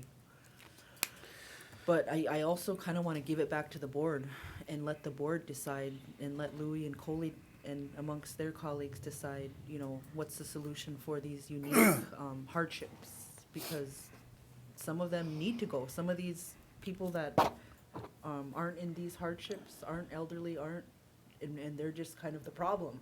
You know, some of those ones, you know, maybe they need to see the process through it and be evicted. But some of these ones over here, I just can't, in my conscience and in my heart, you know, kick out somebody that's in duress like this. And so I just wanted to share that and hope that whether the decision be made here or if it be made at the board and concurred here, I want to be respectful of the process. I want to be respectful of everyone's work that kind of took us to this point, because it's all been in an effort to heal our community and prevent meth. And so there is good work underway, but I also think there's room for exceptions with some of our sick, our weak, our elderly, and so thanks. I'd like to say one last thing.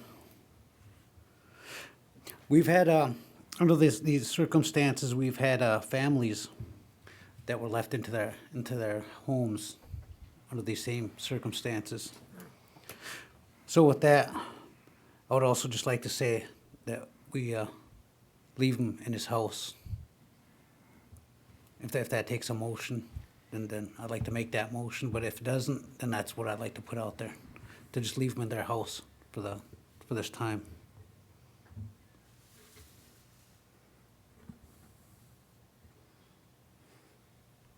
Louis? One of the problems we encounter is to clean up a house. It's not like just washing the walls.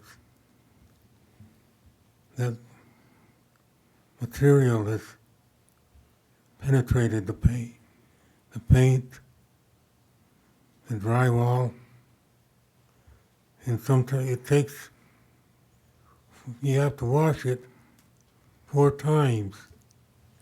And you have to, those people doing the cleanup have to wear these little white suits so that they won't get contaminated. And they clean them up room by room. And we don't have, I think we only have 2 people on the reservation that are certified to do cleanup. And it can cost up to $20,000 a unit, especially if the furnace gets contaminated. When furnace gets contaminated, it goes through the whole house. It makes it worse.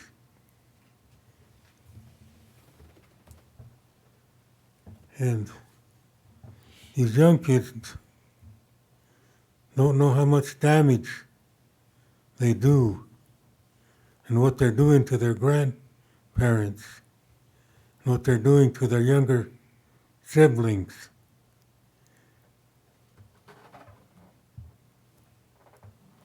I have a real concern with a 13-year-old relative living with you. If you got babies crawling on the floor, they can get contaminated. So we have concerns about the whole family. And there's the issue of whether or not we can legally rent a house that's been contaminated.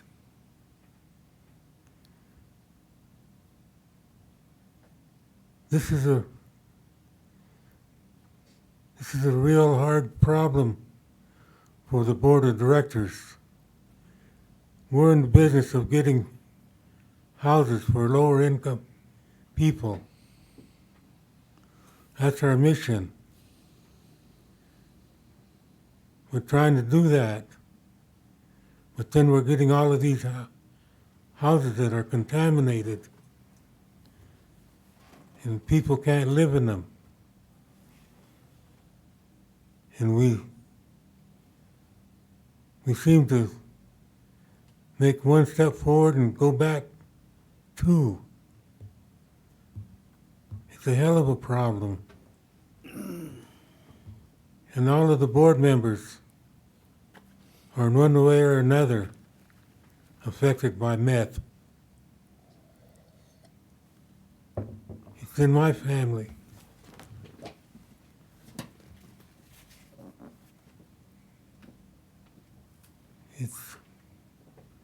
It's been severe.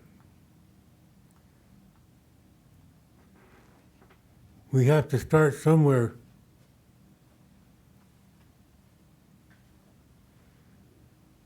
And we have to, this is a test. What I had to learn in treatment of tough love. We're not against any of you personally. I don't take this issue as a personal issue.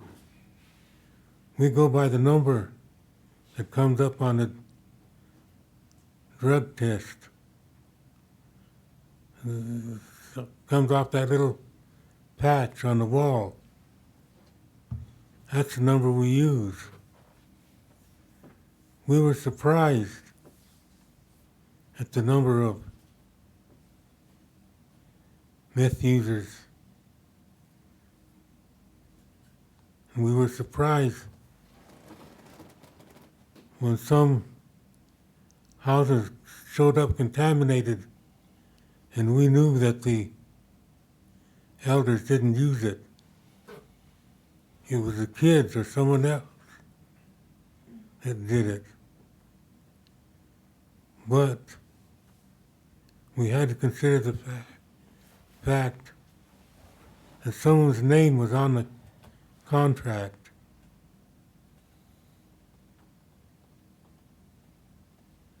And we had to go with that name.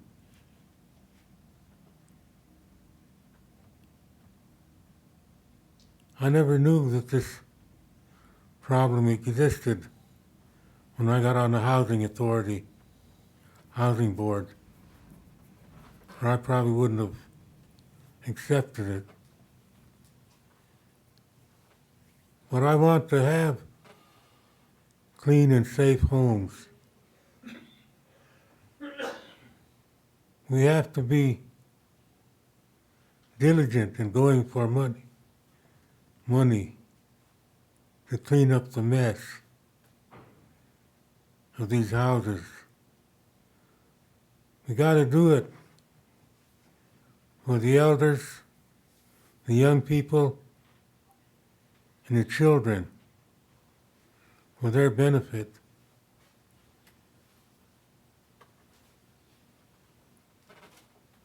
I know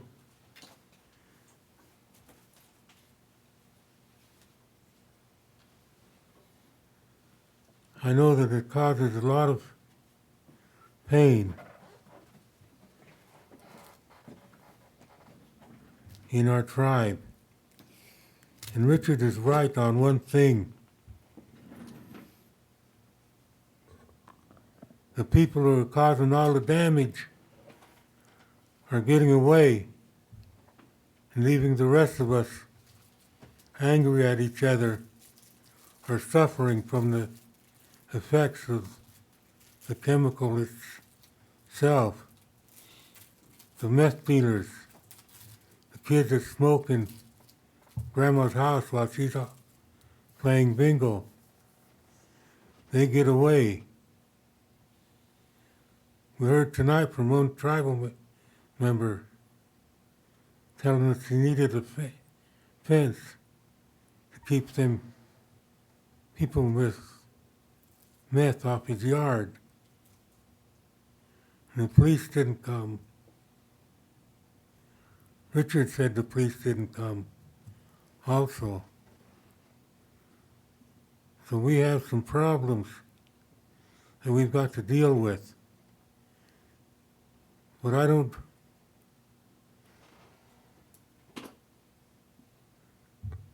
Richard, in all our lives, we've never had any harsh words or argument or anything. And I want it to stay that way.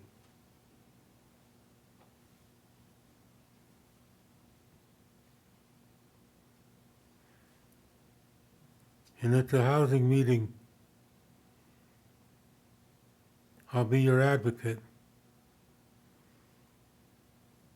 Win or lose, I'll be your advocate at the meeting, if you choose to come. Thank you. Thanks, Louis. We could probably get some kind of, I don't know if it would, how we would word this motion, or does it have to, it should be a motion or a waiver for these two for now? Or even use the word moratorium on these two evictions? But all the talk, and I think someday, how far we're going to go with this and continue with this. One day HUD could come in and evict people themselves if we're not doing it. We're not following through with what we're supposed to be doing for the health of our children. I just think that, too, I want to see you guys in your homes, and I know that motion probably said for Avis was through the winter months, what I recall. I don't know what's written.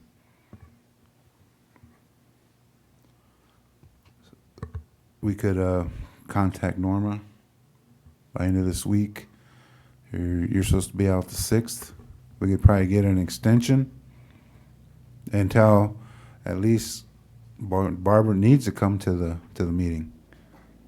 I think Louis agrees we would advocate for you. She just needs to have that written letter signed by her. And that's her statement. She wouldn't even have to talk, just present that letter to the board, okay?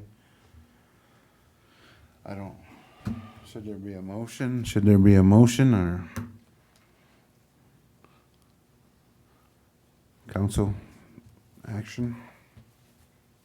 What do you think?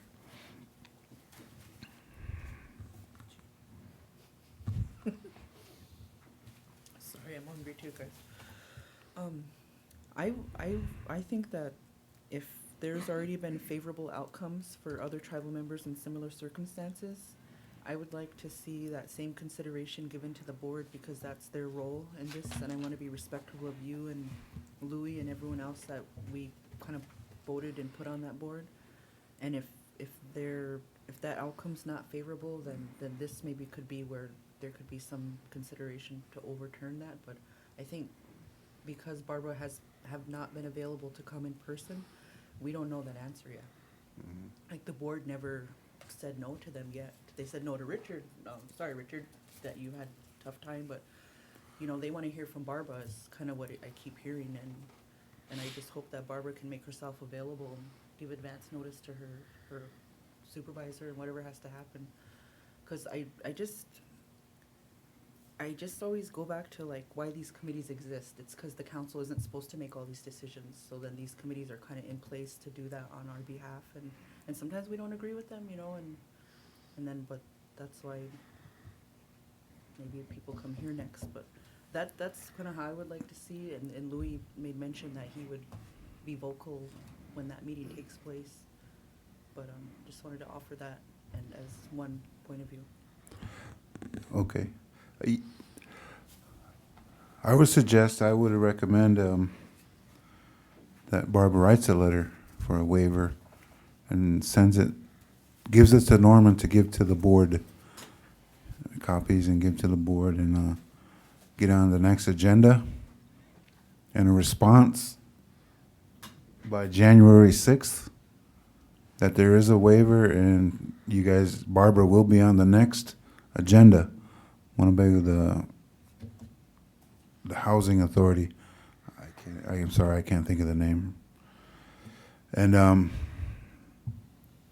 but we have a duly convened meeting that Monday, the 6th, that day of your eviction. So we could take action during the day, okay?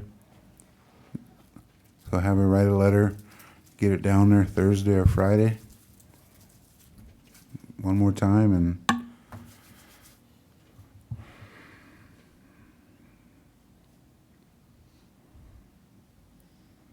does that sound okay? I know when this first started going about 3 years ago, and I know Rollin, he was advocating and saying, you know, we had to get all these programs together to be ready for this epidemic. But that didn't happen.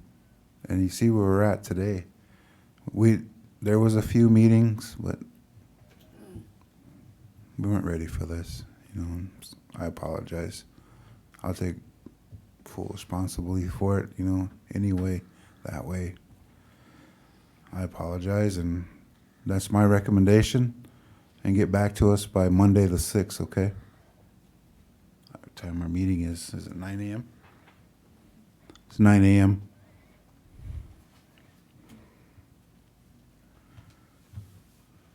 Thanks for coming in. Okay?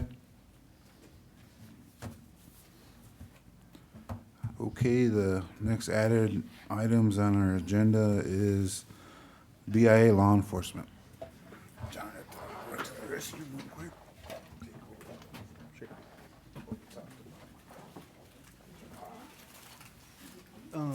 Tiffany's here. The first thing that I wanted to bring to the council's attention is the drug dog. Matthew Benson was a former officer. He was in charge of the dog, and he's since got employment in Emerson for their police department. So there's our drug dog that's still out there that he's in control of. We do have an offer from Emerson PD for $5,000 to purchase the dog from us. There's a lot of issues that are hanging out there. The care of the dog, an officer that is not employed by us taking care of the dog at this point. So I wanted to bring it to the council's attention. Maybe that we can finally move on from this dog. That's not taken care of. I thought that was a done deal. I talked to Jason this morning. Sell it. Sounded like it was the last time we addressed it. I thought that we kind of bickered about it, and then it Well, was I know away. I didn't like it. No, I didn't like I it either. still don't, But I think we agreed that there was no Yeah. value in it for us, and Okay. I thought that was taken care of. Like, Mr. Vice Chair, if I may. Yes. I agree that something has to happen there. There needs to be some kind of action taken in regards to this police officer sitting in limbo over there. I still don't, it doesn't sit well with me to have a person come into our community and kind of hold us over, kind of hold a gun to our head, so to speak. We employ them, then we make sure they get special training, and then kind of after that, then they kind of like, well, I want a raise. And then, you know, the budget's already set, and we can't undo what's already appropriated for, because that'll just open up a whole bunch of other things. And so here we are, you know, and while I got a better offer over here, I think I'll be treated better over here, I'm gonna leave. Okay, that's fine. Well, God bless you, thank you. And then they come back later and kind of low bid us. Say, I want that dog. I've been taking care of it. You know, I think it would be good. I think the Winnebago tribe could even benefit from it. Maybe we could do an MOU with them. So that was kind of the thing where we left it, was, well, okay, will Emerson be willing to kind of work with us on that, to share that animal, and come in and, you know, allow us to use it as needed. And it was my understanding that that didn't go over well with their force over there for whatever reason, probably insurance reasons, and they couldn't cover the cost or the time to do that, which is understandable, it's reasonable. And so here we are again. Nonetheless, that animals has all this training and it needs to be utilized. I don't like the idea of having to go with that. Letting it go for that price. I really don't. It don't sit well with me. Can we sell it back? Well, that's, they want it. So where'd we get it from? Well, the issues that are, it's difficult to train a new owner for that dog, and we at this point don't know the condition of that dog's training. And so those are the main issues with it. And Emerson is willing to purchase the dog from the tribe. I would like to hope that Emerson, there would be some reciprocity at some level with their police force and ours. So I'll make that motion. That we sell the dog over there to that force. Second. We have a motion by Rollins, second by Dusty. Is any objections to the motion? Hearing none, motion passes 5-0-0.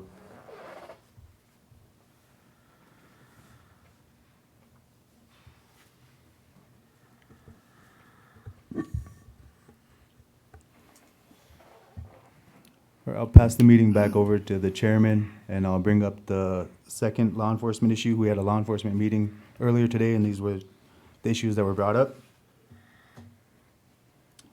And the consideration that I'll bring before the council is publishing meth offenses in the Winnebago newspaper.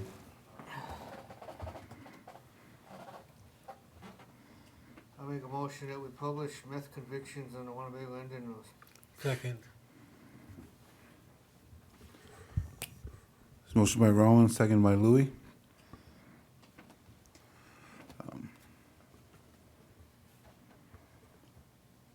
Garen?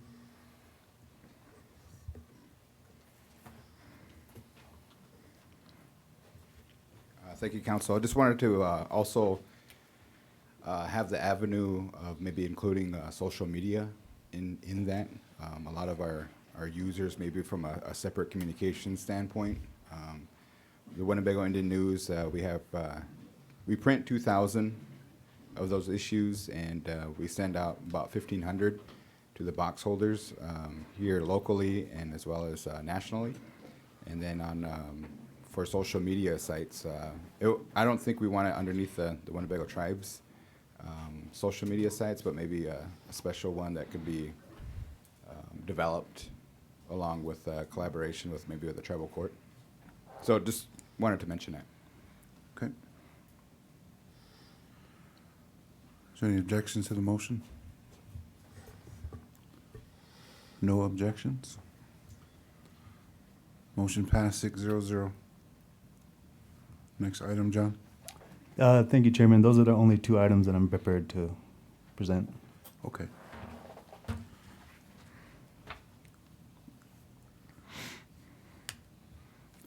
Okay, that's it for the agenda, the added items.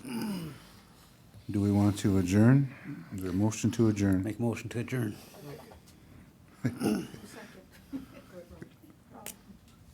Motion by Eric, second by Roland. Is there any objections to the motion? Yeah. Oh. I think we should have one big fight before the end of the year. Live up to tradition.